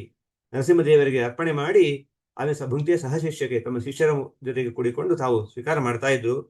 ತದಾತ್ತೇಜ, ಆ ಕಾಲಕ್ಕೆ ಏನಾಯಿತು ಅಂತ ಒಂದು ಘಟನೆಯನ್ನು ಹೇಳ್ತಾರೆ. ಇದು ನಿತ್ಯ ಕರ್ಮಾನುಷ್ಠಾನ, ತ್ರಿಕಾಲ ಸ್ನಾನ, ಯಾವಾಗಲೂ ಪಾಠ ಪ್ರವಚನ ಜಪ ಅನುಷ್ಠಾನ ಇದರಲ್ಲೇ ಇರ್ತಾ ಇದ್ದವರು. ಆ ಕಾಲಕ್ಕೆ ಒಂದು ಮಾತು ಘಟನೆಯನ್ನು ಹೇಳ್ತಾರೆ. ತದಾತ್ವೇ ಜಾತು ವಿಪ್ರೇಂದ್ರ ಷಷ್ಠಿ ವಂಶಧರೋ ಧನಿ ಮರುದ್ಭುಜಾ ತೀರಗತಃ ಸಭಾರ್ಯೋ ನಿರ್ಗತೋ ಗೃಹಾತ್ ಗಂಗಾಂ ಗಂತುಂ ಕೃತಸ್ವಾಂತೋ ಜ್ವರಾಂತಕ ಹತೋ ಮೃತಃ. ಆಗ ಒಬ್ಬ ಬ್ರಾಹ್ಮಣರು, ಶಾಷ್ಟಿಕ ವಂಶದವರು, ಒಳ್ಳೆಯ ಸಂಪತ್ತಿದ್ದಂತಹ ಮಹಾನುಭಾವರು, ಅವರು ಗಂಗಾ ಸ್ನಾನಕ್ಕೆ ಹೋಗಬೇಕು ಅಂತ ಹೊರಟಿದ್ದಾರೆ. ಅವರ ಊರು ಯಾವುದೋ ಬನ್ನೂರು, ಬನ್ನಿಪುರ ಅಂತ ಇರುವಂತಹದ್ದು, ಕಾವೇರಿ ತೀರದ ಊರೇ. ಮನೆಯಿಂದ ಹೊರಟು ಕಾವೇರಿ ತೀರದವರೆಗೂ ಬಂದಿದ್ದಾರಷ್ಟೇನೆ. ಆದರೆ ಹೊರಟಾಗಲೇ ಸ್ವಲ್ಪ ಜ್ವರ ಬಂದಿತ್ತು, ಸ್ವಲ್ಪ ಉಲ್ಬಣಗೊಂಡು ಅವರಲ್ಲೇ ಪ್ರಾಣ ಬಿಟ್ಟು ಬಿಡ್ತಾರೆ. ದೇಹಾಂತ್ಯ ಆಯಿತು. ಆಗ ಪತ್ನಿ ಏನ್ ಮಾಡಬೇಕು? ಅವರ ಮಕ್ಕಳಿಲ್ಲ, ವಯಸ್ಸಾಗಿದೆ, ಮಕ್ಕಳಿಲ್ಲ, ಇನ್ನೇನ್ ಮಾಡೋದು? ಯಾತ್ರೆಗಂತೂ ಹೋಗೋಣ ಅಂತ ಹೊರಟಿದ್ರು. ಇದು ಹೀಗೆ ಗಂಡನ ಮರಣ ಆಯಿತು. ಆ ಸಾಧ್ವಿ ತಾನು ಸಹಗಮನ ಮಾಡಿಬಿಡ್ತೇನೆ, ಇನ್ಯಾರೂ ಇಲ್ಲ ಅಂತ ಹೇಳಿ ಮಾಡಿಬಿಡ್ತೇನೆ ಅಂತ ಹೇಳಿ ಅವಳು ಪ್ರಾರ್ಥನೆ ಮಾಡಬೇಕು. ಹಾಗೆ ಸಹಗಮನ ಮಾಡೋ ಹಾಗಿಲ್ಲ, ಪ್ರಾರ್ಥನೆ ಮಾಡಬೇಕು. ಯಾರಲ್ಲಿ? ಹಿರಿಯರಲ್ಲಿ ಪ್ರಾರ್ಥನೆ ಮಾಡಬೇಕು. ಅವರ ಒಪ್ಪಿಗೆ ಪಡ್ಕೊಂಡೇನೆ ಮಾಡಬೇಕು. ಮಹಾಭಾರತದಲ್ಲಿ ಮಾತು ಬರುತ್ತೆ, ಪಾಂಡುರಾಜ ಮೃತನಾದಾಗ ಮಾದ್ರಿ ದೇವಿ ಸಹಗಮನ ಮಾಡ್ತಾಳೆ. ಸಹಗಮನ ಮಾಡಬೇಕಾದ್ರೆ ಆ ಋಷಿಗಳ ಒಂದು ಅನುಮತಿಯನ್ನು ಪಡ್ಕೊಂಡು ಹೋಗಿ ಮಾಡಿದ್ಲು ಅಂತ ಮಾತು ಬರುತ್ತೆ. ನಮ್ಮ ಜನರು ದೊಡ್ಡ ಆಕ್ಷೇಪ ಇದೆ, ಏನು? ಸಹಗಮನ ದೊಡ್ಡ ಕೆಟ್ಟ ಪದ್ಧತಿ ಅದು. ಪಾಪ ಎಷ್ಟು ಜನ ಎಷ್ಟು ಕಷ್ಟಪಟ್ಟಿದಾರೋ ಅದರಿಂದ ಅಂತ ಹೇಳಿ ನಾವು ಒಂದು ಇಲ್ಲಿ ತಿಳ್ಕೊಳ್ಬೇಕು, ಶಾಸ್ತ್ರೋಕ್ತವಾದ ರೀತಿಯಲ್ಲಿ ತಿಳ್ಕೊಳ್ಬೇಕು ಇದನ್ನ. ಸಹಗಮನ ಹೌದು, ಸ್ವಲ್ಪ ಏನಾದ್ರೂ ಒಂದು ಬೆಂಕಿ ಮುಟ್ಟಿದ್ರೂ ಕೂಡ ನಮಗೆ ಕೈ ಸುಡುತ್ತೆ, ಗಂಟೆಗಟ್ಟಲೆ ಉರಿತಾ ಇರುತ್ತೆ. ಅಡಿಗೆ ಮಾಡಬೇಕಾದ ಒಂದು ಪಾತ್ರೆ, ಬಿಸಿ ಬಿಸಿ ಇರುವ ಪಾತ್ರೆಯನ್ನು ಇಳಿಸ್ಬಿಟ್ರು ಕೂಡ, ಬರೀ ಕೈ ಇಳಿಸ್ಬಿಟ್ರೆ ನಮ್ಮ ಕೈ ಎಷ್ಟೋ ಸುಡ್ತಾ ಇರುತ್ತೆ. ನಮ್ಮ ಶಾಸ್ತ್ರ ಒಂದು ನೆನ್ಪಿಟ್ಕೊಳ್ಬೇಕು, ಹಿಂಸೆ ಅಂತ ಇರೋದನ್ನ ಯಾರ ಮೇಲೂ ಹೇರಲಿಲ್ಲ. ಹಿಂಸೆಯನ್ನ ನಮ್ಮ ಶಾಸ್ತ್ರ ಸುಮ್ಮನೆ ಹೇರಲಿಲ್ಲ. ಗಂಡ ಸತ್ರೆ ಹೆಂಡತಿ ಬೆಂಕಿಗೆ ಬಿದ್ದು ಪ್ರಾಣ ಬಿಡೋದು ಅಂತಂದ್ರೆ ಏನು ನೋಡಿ. ಎಷ್ಟು ಹಿಂಸೆಯನ್ನು ಕೂಡ ಸಹಿಸೋದಿಲ್ಲ ಅಂತಂದ್ರೆ ನಮ್ಮ ಶಾಸ್ತ್ರ ಒಂದು ಪ್ರಾಣಿ ಹಿಂಸೆ ಸಹಿಸೋದಿಲ್ಲ ಅಲ್ಲ, ಒಂದು ಆಹಾರ ಧಾನ್ಯದ ಹಿಂಸೆಯನ್ನು ಕೂಡ ಸಹಿಸೋದಿಲ್ಲ. ಇವತ್ತು ನಾವು ಬದುಕಬೇಕು ಅಂದ್ರೆ ಆಹಾರ ಧಾನ್ಯ, ತರಕಾರಿ, ಸೊಪ್ಪು ಏನೇ ತಿನ್ನಲೇಬೇಕು. ಅದನ್ನು ತರ್ತೇವೆ, ಅದನ್ನ ಚಾಕುವಿನಿಂದ ಹೆಚ್ಚುತ್ತೇವೆ, ಬೇಯಿಸ್ತೇವೆ, ಹುರಿತೇವೆ, ಎಲ್ಲ ರೀತಿಯಲ್ಲಿ ಮಾಡಿ ಆಮೇಲೆ ನಾವು ತಿಂತೇ ಇರ್ತೇವೆ. ಅದು ದೋಷ. ಅದು ಕೂಡ, ಆ ಹಿಂಸೆಯು ಕೂಡ ದೋಷಕರ. ಅದಕ್ಕೆ ಶಾಸ್ತ್ರದಲ್ಲಿ ಏನು ಹೇಳಿದ್ದಾರೆ? ಇನ್ನು ಬದುಕಲಿಕ್ಕೆ ಅನಿವಾರ್ಯವಾದ್ದರಿಂದ ಅಷ್ಟನ್ನ ಮಾಡಿ, ಅದಕ್ಕೋಸ್ಕರ ವೈಶ್ವದೇವ ಹೋಮವನ್ನು ಮಾಡಿ, ಆ ಪ್ರಾಯಶ್ಚಿತ್ತವನ್ನು ಮಾಡಿ ಪಾಪ ಕಳ್ಕೊಳ್ಬೇಕು. ಪ್ರತಿನಿತ್ಯ ಅದನ್ನು ಮಾಡಿ ಪಾಪ ಕಳ್ಕೊಳ್ಬೇಕು ಅಂತ ಹೇಳ್ತಾ ಇದೆ. ಅಂದ್ರೆ ಒಂದು ಗಮನಿಸಬೇಕು, ಯಾವುದೇ ಸಣ್ಣ ಪಾಪಕ್ಕೂ ಕೂಡ ಪ್ರಾಯಶ್ಚಿತ್ತ ಮಾಡ್ಕೊಳ್ಳೇಬೇಕು. ಇನ್ನೊಂದು, ಯಾವುದೇ ರೀತಿ ಹಿಂಸೆಯನ್ನ ನಮ್ಮ ಶಾಸ್ತ್ರ ಒಪ್ಪೋದಿಲ್ಲ. ಹಾಗಾಗಿ ಒಂದು ಇರುವೇನು ತುಳಿ ಅಂತ ಹೇಳೋದಿಲ್ಲ. ಚೆನ್ನಾಗಿ ಎಚ್ಚರ ಇಟ್ಕೊಂಡು ಓಡಾಡಿ ಅಂತ ಹೇಳುತ್ತೆ ಶಾಸ್ತ್ರ. ಅಷ್ಟರ ಮಟ್ಟಿಗೆ ಹೇಳಬೇಕಾದ್ರೆ ಒಂದು ಗಂಡ ಸತ್ತ ಅಂತ ಹೇಳಿ ಹೆಂಡತಿ ಸಹಗಮನ ಮಾಡಬೇಕು ಅಂತ ಹೇಳ್ಬೋದಾ? ಇದಕ್ಕೆಲ್ಲ ಉತ್ತರ ಕೊಟ್ಟಂತಹ ಮಹಾನುಭಾವರು ಶ್ರೀಮದ್ ಆಚಾರ್ಯ ಒಬ್ಬರೇನೆ. ಅವರೊಂದು ಮಾತನ್ನು ಹೇಳ್ತಾರೆ. ಹಿಂದೆ ಮಹಾಭಾರತದಲ್ಲಿ ಒಂದು ಪ್ರಸಂಗವನ್ನು ಕೇಳಿರ್ತೇವೆ. ಶಂತನು ಮಹಾರಾಜ ತನ್ನ ಮಗನಾದ ಭೀಷ್ಮಾಚಾರ್ಯರಿಗೆ ವರವನ್ನ ಕೊಟ್ಟ. ಅದರಲ್ಲಿ ಒಂದು ವರ ಯಾವುದು ಅಂತಂದ್ರೆ ಈ ಇಚ್ಛಾಮರಣವನ್ನು ಹೊಂದುವಂತಹದ್ದು, ಇಚ್ಛೆ ಪಟ್ಟಾಗ ಮರಣವನ್ನು ಹೊಂದುವಂತಹದ್ದು ಅಂತ ಹೇಳಿ. ಶ್ರೀಮದ್ ಆಚಾರ್ಯ ಬರೀತಾರೆ, ಆ ಕಾಲಕ್ಕೆ ಸಾಮಾನ್ಯರು ಕೂಡ ಇಚ್ಛಾಮರಣಿಗಳೇ ಆಗಿದ್ದಂತಹವರು. ಸಾಮಾನ್ಯ ಸಾತ್ವಿಕರು ಒಂದಷ್ಟು ಅನುಷ್ಠಾನ ಇಟ್ಕೊಂಡಂತಹವರು, ಒಂದಷ್ಟು ಅನುಷ್ಠಾನ ಜೊತೆಗೆ ಅಂದ್ರೆ ಜಪದ ಸಿದ್ಧಿಯನ್ನು ಪಡೆದಂತಹ ಮಹಾನುಭಾವರು ಎಲ್ಲರೂ ಆ ಕಾಲಕ್ಕೆ ಹಾಗೆ ಇದ್ದಂತಹವರು. ಅವರು ಇಚ್ಛಾಮರಣಿಗಳಾಗಿದ್ರು. ದೇಹ ಜೀರ್ಣವಾಯಿತು, ಇನ್ನು ಸಾಧನೆ ಮಾಡ್ಲಿಕ್ಕೆ ಆಗ್ತಾ ಇಲ್ಲ. ಆಗ ಇಚ್ಛೆ ಪಟ್ಟು ತಾವು ದೇಹವನ್ನ ಯೋಗ ಮಾರ್ಗದಿಂದ ಬಿಟ್ಟು ಹೋಗ್ತಾ ಇದ್ರು. ಈ ಹಿಂದೆ ರಾಮಾಯಣದಲ್ಲಿ ಕಥೆ ಕೇಳ್ತೇವೆ. ಶರಭಂಗರು ಹಣ್ಣು ಮುದುಕರು ರಾಮದೇವರು ಬರ್ತಾರೆ ಅಂತ ಅವ್ರಿಗೆ ಗೊತ್ತಿತ್ತು. ಅಂತ್ಯಕಾಲಕ್ಕೆ ರಾಮದೇವರು ಬರೋದನ್ನೇ ಕಾಯ್ತಾ ಇದ್ರು. ಬಂದ ಮೇಲೆ ತಾವು ದೊಡ್ಡ ಚಿತೆಯನ್ನು ಸಿದ್ಧ ಮಾಡಿಕೊಂಡು ಯೋಗ ಮಾರ್ಗದಿಂದ ತಮ್ಮ ದೇಹ ಬಿಟ್ಟು ಅಲ್ಲಿ ಚಿತೆಗೆ ಬಿದ್ದರು, ಯೋಗ ಮಾರ್ಗದ ದೇಹ ಬಿಟ್ಟು ಹೊರಟೋದ್ರು. ಅಂದ್ರೆ ಅವರಿಗೆ ಹಿಂಸೆ ಆಗಲಿಲ್ಲ. ಅದರಿಂದ ಶಬರಿಯು ಕೂಡ ಹಾಗೆ ಮಾಡಿದಂತಹ ಮಹಾನುಭಾವಳು ರಾಮದೇವರ ಮುಂದೆ ತಾನು ದೇಹವನ್ನು ಬಿಟ್ಟು ಹೊರಟೋಗ್ತಾಳೆ.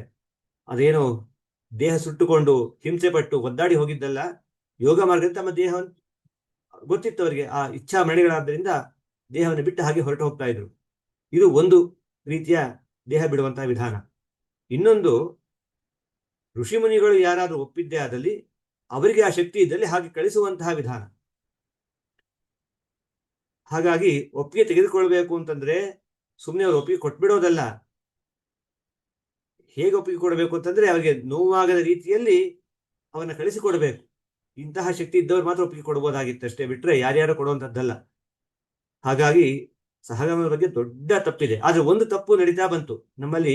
ಪ್ರಾಚೀನ ಕಾಲದ ಅನೇಕ ತಪ್ಪುಗಳು, ಅಂದ್ರೆ ಪ್ರಾಚೀನ ಕಾಲ ಇದ್ದಂಥ ಅನೇಕ ಪದ್ಧತಿಗಳು ಈಗ ಆಗಿದ್ದ ಅರ್ಥವೇ ಬೇರೆ, ಈಗಿದ್ದ ಒಂದು ಅದರ ಹಿನ್ನೆಲೆಯೇ ಬೇರೆ. ಆಗ ಯೋಗ ಮಾರ್ಗದಿಂದ ದೇಹ ಬಿಡುವಂತಹ ಮನುಷ್ಯರಿದ್ರು, ಅವರಿಗೆ ಅದು ಸರಿ ಹೋಗ್ತಾ ಇತ್ತು. ಈಗ ಹಾಗಿಲ್ಲ, ಈ ಕಾಲಕ್ಕೆ ಸರಿ ಹೋಗೋದಿಲ್ಲ. ಒಂದು ವೇಳೆ ಆ ಯೋಗ ಮಾರ್ಗದಿಂದ ಬಿಡುವವರಾಗಿದ್ರೆ ಈಗಲೂ ಕೂಡ ಆ ರೀತಿಯಲ್ಲಿ ಮಾಡ್ಬೋದಾಗಿತ್ತು. ಹಾಗಾಗಿ ಕೆಲವು ಪದ್ಧತಿಗಳು ಅದಕ್ಕೆ ಇವತ್ತು ಅರ್ಥವೇ ಇಲ್ಲದೆ ಹೋದ್ರು ಕೂಡ ಉಳ್ಕೊಂಡು ಬಂದಿದೆ. ಅನೇಕ ಪ್ರಾಚೀನ ಪದ್ಧತಿಗಳು ಇರಬೇಕಾಗಿತ್ತು, ನಶಿಸಿ ಹೋಗಿವೆ ಕೂಡ.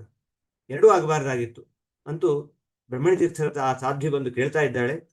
ಬ್ರಹ್ಮಣ ತೀರ್ಥ ಆ ಶಕ್ತಿ ಇತ್ತು, ಸಹಗಮನ ಮಾಡಿಸಬೇಕು ಅಂತಂದ್ರೆ ಆ ಶಕ್ತಿ ಇದ್ದು ಯೋಗ ಮಾರ್ಗದ ಕಳಿಸಿಕೊಡುವಂತ ಶಕ್ತಿ ಅವರಿಗಿತ್ತು. ಹಾಗಾಗಿ ಅವರ್ತ ಬಂದಿದ್ದಾಳೆ. ಆಗ ಪ್ರತಿವೃತ ಯಯಾಚೇತಾಂ ಅಲ್ಲಿ ಹೇಳ್ತಾರೆ, ಮೊದಲು ಬ್ರಾಹ್ಮಣರ ಹತ್ರ ಬರ್ತಾ ಇದ್ದಾರೆ. ಬ್ರಾಹ್ಮಣರ ಗುಂಪನ್ನು ಕುರಿತು ಕೇಳ್ತಾ ಇದ್ದಾರೆ, ನನಗೆ ಈ ರೀತಿ ಮಾಡಬೇಕು ಅಂತ. ಅವರೆಲ್ಲ ಬ್ರಹ್ಮಣ ತೀರ್ಥ ಕಳಿಸಿಕೊಡ್ತಾ ಇದ್ದಾರೆ. ಬ್ರಹ್ಮಣ ಇತಿರಾಜಂಸ ಪ್ರಾಣಮತ್ ದುಃಖ ಕರ್ಷಿತ, ಅತ್ಯಂತ ದುಃಖದಿಂದ ನಮಸ್ಕಾರ ಮಾಡಿ ಹೇಳ್ತಾ ಇದ್ದಾಳೆ. ಸರ್ವಂ ವಿದನ್ ಸತ್ಯವಾದಿ ತಾಮ್ ಸಾಧ್ವೀಂ ಅವದತ್ಕಿಲ, ಎಲ್ಲ ಗೊತ್ತು ಅವರಿಗೆ.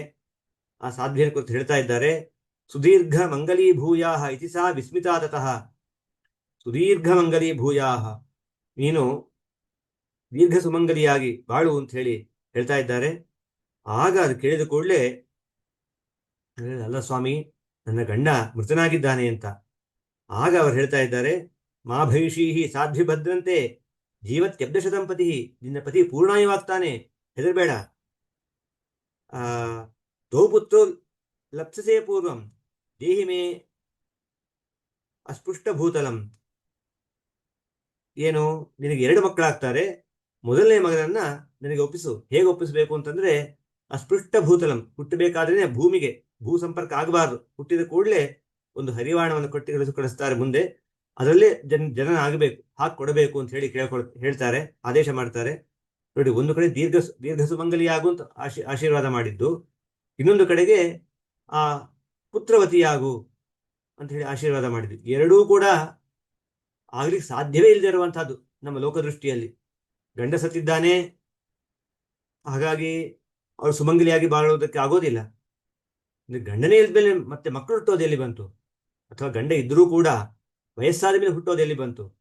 ಈ ಎರಡೂ ಕಡೆ ವಿಜ್ಞಾನಕ್ಕೆ ಇವತ್ತಿಗೂ ಕೂಡ ಅದು ಅತ್ಯಂತ ಆ ದುಸ್ಸಾಧ್ಯವಾದಂತಹದ್ದು.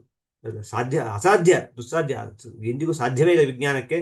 ಅಂತಹ ಒಂದು ತತ್ವಜ್ಞಾನದ ಒಂದು ಹಿರಿಮೆಯನ್ನ ನಾವಿಲ್ಲಿ ಕಾಣಬಹುದು. ಇಂತಹ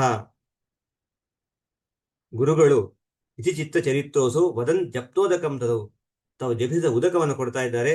ಧೃತಮಾದಾಯ ಸುಗತಿ ದಯಿತಂ ಪ್ರೋಕ್ಷಯಜ್ಜಲೈಹಿ, ಅದನ್ನು ತೆಗೆದುಕೊಂಡು ಬಂದು ಆ ಗಂಡನ ಮೇಲೆ ಪ್ರೋಕ್ಷಣೆ ಮಾಡಿದರೆ ತತ್ಕ್ಷಣ ಜೀವಿತ ಕಾಂತಃ ಕಾಂತಯಾಗಾತ್ ಸುರಾಪಗಾಂ, ಎಚ್ಚರವಾಯಿತು, ಎದ್ದು ಬಂದು ಗುರುವಿಗೆ ಆಶೀರ್ವಾದ ಮಾಡಿಕೊಂಡು ಅವರ ಆಶೀರ್ವಾದ ಪಡೆದುಕೊಂಡು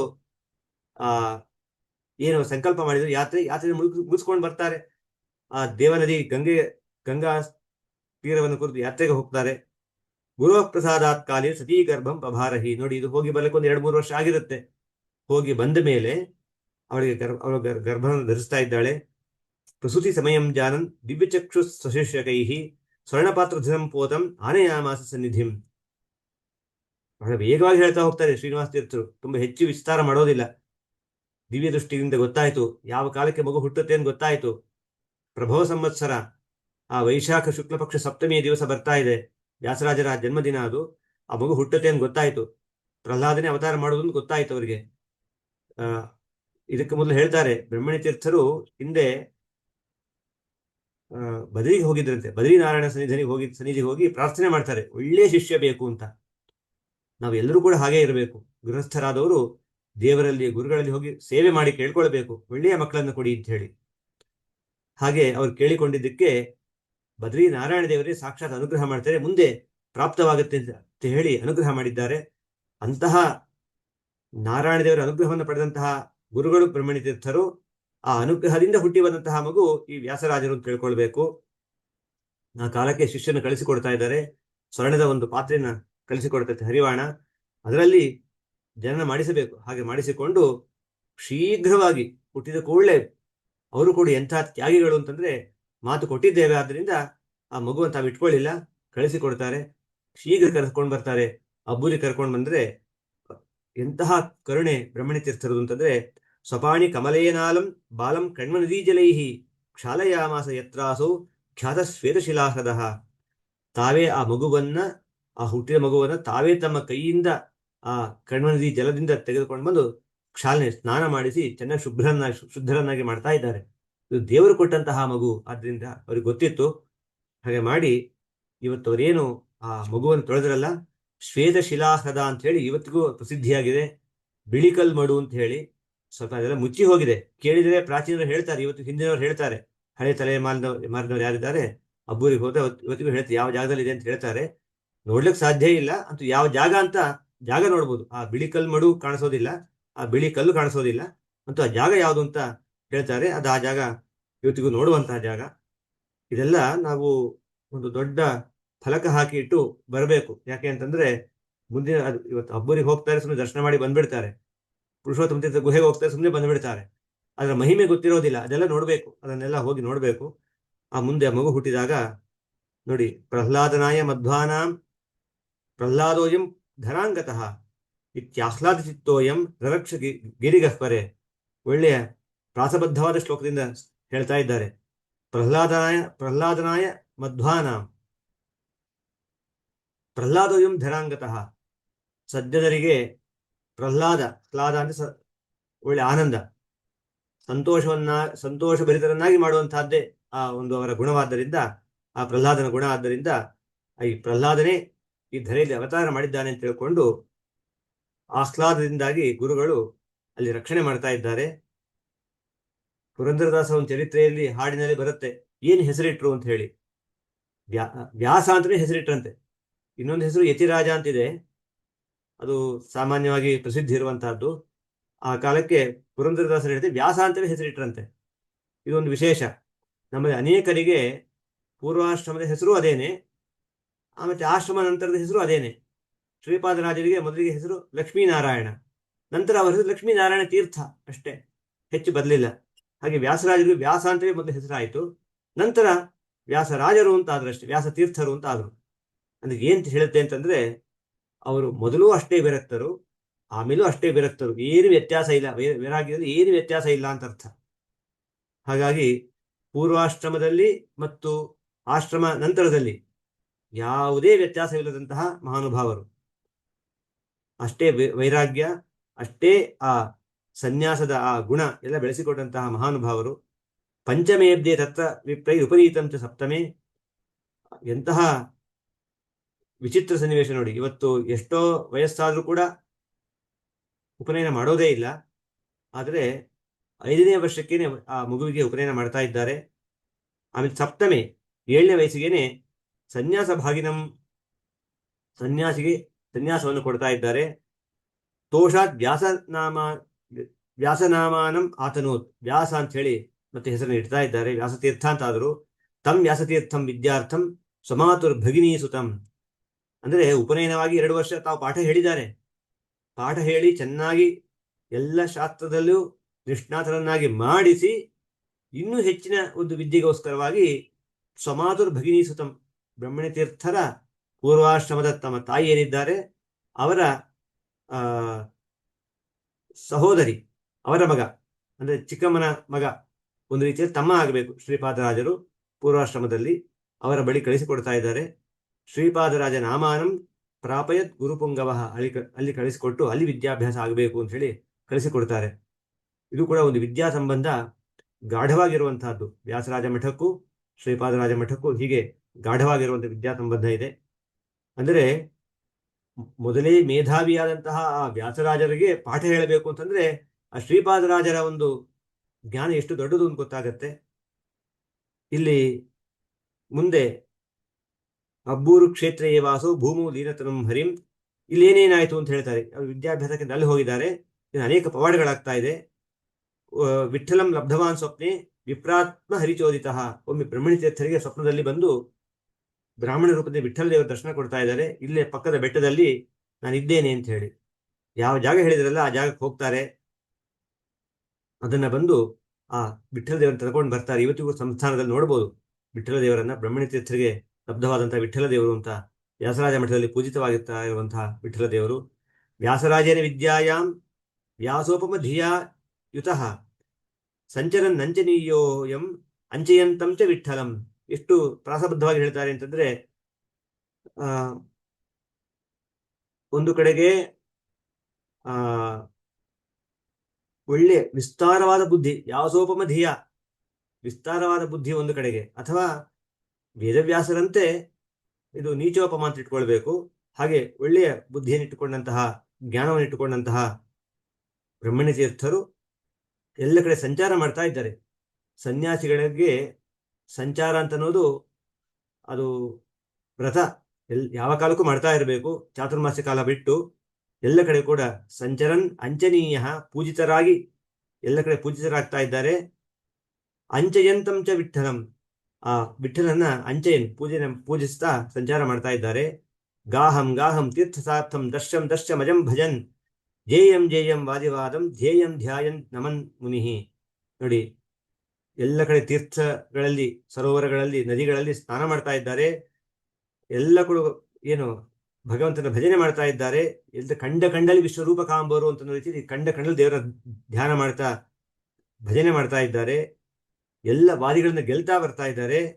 ಧ್ಯೇಯಂ ಧ್ಯಾಯನ್ ನಮನ್ ಮುನಿಹಿ, ಆ ಧ್ಯಾನಕ್ಕೆ ಯೋಗ್ಯನಾದ ಭಗವಂತನನ್ನ ಧ್ಯಾನ ಮಾಡ್ತಾ ಅವನ್ನ ನಮಸ್ಕಾರ ಮಾಡ್ತಾ ಬರ್ತಾ ಇದ್ದಾರೆ ಅಂತ ಹೇಳಿ ಮಾಡ್ತಾ ಎಲ್ಲಿ ಬಂದ್ರು ಅಂದ್ರೆ ಕರ್ನಾಟಕ ರಾಜಧಾನಿಂ ಸ ವರ್ಣ್ಯಾಂ ಪ್ರಾಪ್ಯ ಸುರಾಲಯೇ ಸ್ವರ್ಣಪೀಠೆ ಅರ್ಚಯೇ ದೇವಂ. ಅಲ್ಲಿ ನೋಡಿ, ಕರ್ನಾಟಕ ರಾಜಧಾನಿ ವಿಜಯನಗರಕ್ಕೆ ಬರ್ತಾ ಇದ್ದಾರೆ. ಅಲ್ಲಿ ಬಂದು ಸ್ವರ್ಣಪೀಠದಲ್ಲಿ ದೇವರನ್ನ ಅರ್ಚನೆ ಮಾಡ್ತಾ ಇದ್ದಾರೆ. ಅಲ್ಲಿ ಏನಾಗಿತ್ತು ಅಂತಂದ್ರೆ, ಆ ಕಾಲಕ್ಕೆ ಅನಾವೃಷ್ಟ್ಯ ಆರ್ತಾಸ್ತತ್ರ ಮುನಿಶ್ರೇಷ್ಠಂ ನಿವೇದಯನ್, ಅನಾವೃಷ್ಟಿ, ಬಹಳ ವರ್ಷಕಾಲ ಮಳೆಯೇನೇ ಇಲ್ಲ, ಅಲ್ಲಿ ಬರಗಾಲ ಬಂದಿದೆ. ಆಗ ಕೃಪಾದೃಷ್ಟಿಯಿಂದ ಅವ್ರು ಏನ್ ಮಾಡಿದ್ದಾರೆ, ಅವರೆಲ್ಲ ಪ್ರಜೆಗಳು, ರಾಜ ಎಲ್ಲ ಕೇಳ್ಕೊಳ್ತಾ ಇದ್ದಾರೆ, ನಮ್ಮನ್ನ ಪಾಹಿ, ನಮ್ಮನ್ನ ಮಳೆ ಕೊಟ್ಟು ಕಾಪಾಡ್ರಿ ಅಂತ ಹೇಳಿ ಕೇಳ್ಕೊಳ್ತಾ ಇದ್ದಾರೆ. ಆಗ ಇತ್ಯರ್ಥಿತ ಸಂಯಮೀಂದ್ರ ಶ್ವೇತ ಛಾತ್ರ ಮಂತ್ರತಃ, ಅದ್ ನೋಡಿ ಪ್ರಾರ್ಥನೆ ಮಾಡಿದ್ದಾರೆ. ಆಗ ತಮ್ಮ ಶಿಷ್ಯನ ಕರೆದ್ರು. ಎಲ್ಲ ತಪಸ್ವಿಗಳಿದ್ದವರು, ಗೃಹಸ್ಥರು, ಅವರ ಜೊತೆಗಿದ್ದ ಸನ್ಯಾಸಿಗಳು ಎಲ್ಲರೂ ಕೂಡ ಬ್ರಹ್ಮಣ್ಯ ತೀರ್ಥ ಜೊತೆಗಿದ್ದವರೆಲ್ಲ ತಪಸ್ವಿಗಳು, ಸಾಮಾನ್ಯರಲ್ಲ. ಅವರಿಂದ ಜಪ ಮಾಡಿಸ್ತಾ ಇದ್ದಾರೆ, ಮಂತ್ರ ಜಪವನ್ನು ಮಾಡಿಸ್ತಾ ಇದ್ದಾರೆ. ಆ ವರ್ಣಮಂತ್ರ ಜಪವನ್ನು ಮಾಡಿಸ್ತಾ ಇದ್ದಾರೆ. ಆ ಏನು ಆಗ ಜೋರಾಗಿ ಮಳೆ ಬರ್ತಾ ಇದೆ. ಆಗ ತತಃ ಪ್ರಾತಃ ಪೌರವಾರ ಪ್ರಮೋದ ಭರಪೀಡಿತ. ಅವತ್ತು ಕೇಳಿಕೊಂಡ್ರು, ಜಪ ಮಾಡಿಸಿದ್ರು, ಅವತ್ತೇ ಮಳೆ ಆಯಿತು. ಮಳೆ ಏನು ರಾತ್ರಿ ಎಲ್ಲ ಬಂದಿದೆ, ಎಡೆಬಿಡದೆ ಬಂದಿದೆ. ಬೆಳಗಿನ ಜಾವ ಮಳೆ ನಿಲ್ತು, ಇನ್ನು ಸಾಕು ಅಂತನ್ನುವಷ್ಟು ಮಳೆ ತರಿಸಿಬಿಟ್ಟಿದ್ದಾರೆ. ಅಲ್ಲಿ ಇರ್ಲೇ ಇಲ್ಲ ಬ್ರಹ್ಮಣಿ ತೀರ್ಥ. ತಕ್ಷಣ ಅಲ್ಲಿ ಹೊರಟು ಬಿಟ್ರು ಮುಂದಿನ ಊರಿಗೆ. ಆಗೇನಾಯ್ತು ಅಂತಂದ್ರೆ ತತಃ ಪ್ರಾತಃ ಪೌರವಾರ ಪ್ರಮೋದ ಭರಪೀಡಿತ. ತುಂಬಾ ಸಂತೋಷ ಆಯ್ತು. ಏನು ಕೇಳಿಕೊಂಡು ಇನ್ನು ಯಾವತ್ತೋ ತಿಂಗಳು ಬಿಟ್ಟು ತರಿಸಿದ್ರು ಅವರು ತಪಸ್ಸಿಗಳಂತೂ ಪೂರ್ವಾಗ್ತಾ, ಅವರು ತಪಸ್ಸುಗಳೇ ಆಗಿರ್ತಾ ಇದ್ರು. ಆ ಕ್ಷಣದಲ್ಲಿ ತರಿಸಿದ್ದಾರಲ್ಲ ಮಳೆ. ಏನು ಸಣ್ಣ ಒಂದು 5 ನಿಮಿಷದ 10 ನಿಮಿಷದ ಮಳೆ ಅಲ್ಲ, ಇನ್ನು ಸಾಕು ಸಾಕು ಅಂತ ಅನಿಸುವಂತಹ ಅಷ್ಟು ಮಳೆಯನ್ನು ತರಿಸಿಕೊಟ್ಟಿದ್ದಾರೆ. ಆಗ ಇಷ್ಟ ಹೇತು ಯತಿಂದಷ್ಟು ಅಗತ್ಯ ಹಿ ದೃಷ್ಟವಾನ್. ಅಲ್ಲಿ ಬಂದು ಆ ಜನತೆ, ಆ ಜನಸಮೂಹ ಬಂದು ನೋಡ್ತಾ ಇದೆ. ಆ ಬ್ರಹ್ಮಣಿ ತೀರ್ಥರ ಮಾತ್ರ ಅಲ್ಲಿ ಇರಲಿಲ್ಲ. ನೋಡಿ, ನಮಗೆ ನಾವೇನು ಮಾಡೋದಿಲ್ಲ, ಆದರೆ ನಾವು ಮಾಡಿದ್ದೇವೆ ಅಂತ ಕ್ಲೈಮ್ ಮಾಡಬೇಕು ಅಂತನ್ನುವಂತ ನಮಗೆ ಒಂದು ಆಸೆ ಇರುತ್ತೆ. ನಾನೇ ಮಾಡಿದ್ದು ಒಂದು ಒಳ್ಳೆ ಕೆಲಸ ಆಗಿದ್ರೆ. ಆದರೆ ಇಷ್ಟು ಒಂದು ಜನಕ್ಕೆ ಉಪಕಾರವಾಗುವಂತ ಕೆಲಸ ಮಾಡಿ ತಾವು ಜನರಿಂದ ಒಂದು ಏನು ಸತ್ಕಾರ ಪಡಿಬೇಕು, ಒಂದಷ್ಟು ಭಿಕ್ಷೆ ಆಗಬೇಕು, ಪಾದಪೂಜೆ ಆಗಲಿ, ಕಾಣಿಕೆ ಬರಲಿ, ಏನೇನು ಅವ್ರಿಗೆ ಅಪೇಕ್ಷೆ ಇಲ್ಲ. ಅಲ್ಲದೆ ಹೊರಟು ಬಿಟ್ರು. ಮುಂದಿನ ಊರಿಗೆ ಹೋಗೋದು, ಸಂಚಾರ ಮಾಡೋದು, ಅಲ್ಲಿ ಜನರು ಉದ್ಧಾರ ಮಾಡಬೇಕು ಅಂತ ಹೊರಟು ಬಿಟ್ರು. ಆಗ ಶುತ್ತೋದಂತಂ ಇಲಾಕಾಂತಹ ಸ್ವಾಂತೇ ಸಂತೋಷವಾನ್ ಸ್ವಕೈಹಿ. ಆ ರಾಜನಿಗೂ, ವಿಜಯನಗರ ರಾಜ ಕೃಷ್ಣದೇವರಾಯ ಇನ್ನೂ ಬಂದಿರಲಿಲ್ಲ, ಇನ್ನು ಹಿಂದಿನವನು. ಆ ಕಾಲಕ್ಕೆ ನೋಡಿದ ಆಶ್ಚರ್ಯಪಟ್ಟ. ಇಂತಹ ರಾಜರು ಆ ಊರಿನಲ್ಲಿ ಇರ್ತಾರೆ ಅಂತ ಹೇಳಿ ಗೊತ್ತಾಯ್ತು ಅವನಿಗೆ. ಅದು ನೋಡಿ, ಆ ಕಾಲಕ್ಕೆ ನಾನು ಪ್ರತ್ಯುಪಕಾರ ಏನು ಮಾಡಕ್ಕಾಗ್ಲಿಲ್ವಲ್ಲ ಅಂತ ಅಂದ್ಕೊಂಡ. ಆದ್ರೆ ಮುಂದೆ ಕೃಷ್ಣದೇವರಾಯನ ಕಾಲಕ್ಕೆ ಆಯ್ತದು. ವ್ಯಾಸರಾಜರು ಬಂದಿದ್ದಾರೆ, ಗೊತ್ತಾಯ್ತು. ಬ್ರಹ್ಮಣಿ ತೀರ್ಥರ ಶಿಷ್ಯರು ಗೊತ್ತಾಯ್ತು. ಬ್ರಹ್ಮಣಿ ತೀರ್ಥರಿಗೆ ನಮ್ಮ ಒಂದು ಋಣ ಇದೆ ಅಂತ ಗೊತ್ತಾಗಿತ್ತು ಅವನಿಗೆ. ಅದಕ್ಕೆ ಅನೇಕ ಗ್ರಾಮಗಳನ್ನ ದಾನ ಮಾಡ್ತಾ ಇದ್ದಾನೆ. ಅದು ಹಾಗೆ ಬಂದದ್ದೇ ಬ್ರಹ್ಮಣ್ಯಪುರ ಅಂತ ಹೇಳಿ, ಇವತ್ತು ಚನ್ನಪಟ್ಟಣಕ್ಕೆ ಹತ್ತಿರ ಇರುವಂತಹ ಜಾಗ. ಶಾಸನ ಇದೆ, ಅದು ಪ್ರಿಂಟ್ ಆಗಿದೆ ಕೂಡ. ಆ ಶಾಸನ, ಶಿಲಾ ಶಾಸನ, ಆ ಶಾಸನವನ್ನು ಕೊಟ್ಟು ಬ್ರಹ್ಮಣ್ಯಪುರವನ್ನು ದಾನವಾಗಿ ಕೊಡ್ತಾ ಇದ್ದಾನೆ. ಆ ಕೂಡಲೇ ವ್ಯಾಸರಾಜರು ಎಲ್ಲರಿಗೂ ಹಂಚಿಬಿಡ್ತಾರೆ. ಇವರು ಮಾಧ್ವರು ಇವರಿಗೆ ಅಂತಲ್ಲ, ಎಲ್ಲ ಬ್ರಾಹ್ಮಣರಿಗೂ ಹಂಚ್ತಾರೆ, ಶೂದ್ರರಿಗೂ ಹಂಚ್ತಾರೆ. ಅವರ ಶಾಸನ ಇವತ್ತಿಗೂ ಲಭ್ಯ ಇದೆ ಅನೇಕ ಕಡೆ. ಅವರು ಒಂದು ಊರನ್ನು ನಿರ್ಮಾಣ ಮಾಡಬೇಕಾದ್ರೆ ಬರೀ ಬ್ರಾಹ್ಮಣರಿದ್ದರೆ ಮಾತ್ರ ಊರಾಗೋದಿಲ್ಲ, ಎಲ್ಲ ವರ್ಣದವರು ಬೇಕು, ಎಲ್ಲರೂ ಸಹಬಾಳ್ವೆಯಿಂದ ಕೂಡಿರಬೇಕು. ಯಾರು ಜಗಳ ಆಡ್ಕೊಂಡು ಕೂಡುವಂಥದ್ದಲ್ಲ. ನಮ್ಮಲ್ಲಿ ವರ್ಣಾಶ್ರಮ ಧರ್ಮ ಇರೋದು ಎಲ್ಲರೂ ಒಟ್ಟಿಗೆ ಇರಲಿ ಅಂತ. ಭಗವಂತನ ಆಜ್ಞೆ, ನಿಮ್ಮ ಕೆಲಸವನ್ನು ಮಾಡ್ತಾ ನೀವು ಒಟ್ಟಿಗೆ ಸಂತೋಷದಿಂದ ಬಾಳ್ರಿ ಅಂತ ಹೇಳಿ ಭಗವಂತನ ಆಜ್ಞೆ. ವ್ಯಾಸರಾಜರು ಆ ರೀತಿ ಆ ಎಲ್ಲ ಊರನ್ನು ನಿರ್ಮಾಣ ಮಾಡ್ತಾ ಇದ್ದಾರೆ. ಬ್ರಾಹ್ಮಣರಿಗೆ ನೀವು ಭೂಮಿನ ಇಟ್ಕೊಳ್ಳಿ, ಕ್ಷೌರಿಕರಿಗೂ ಕೂಡ ಭೂಮಿಯ ದಾನವನ್ನು ಮಾಡಿದ್ದಾರೆ, ನೀನು ಕೂಡ ಸುಖವಾಗಿರು ಅಂತ ಹೇಳಿ ಎಲ್ಲರಿಗೂ ಕೊಟ್ಟಿದ್ದಾರೆ.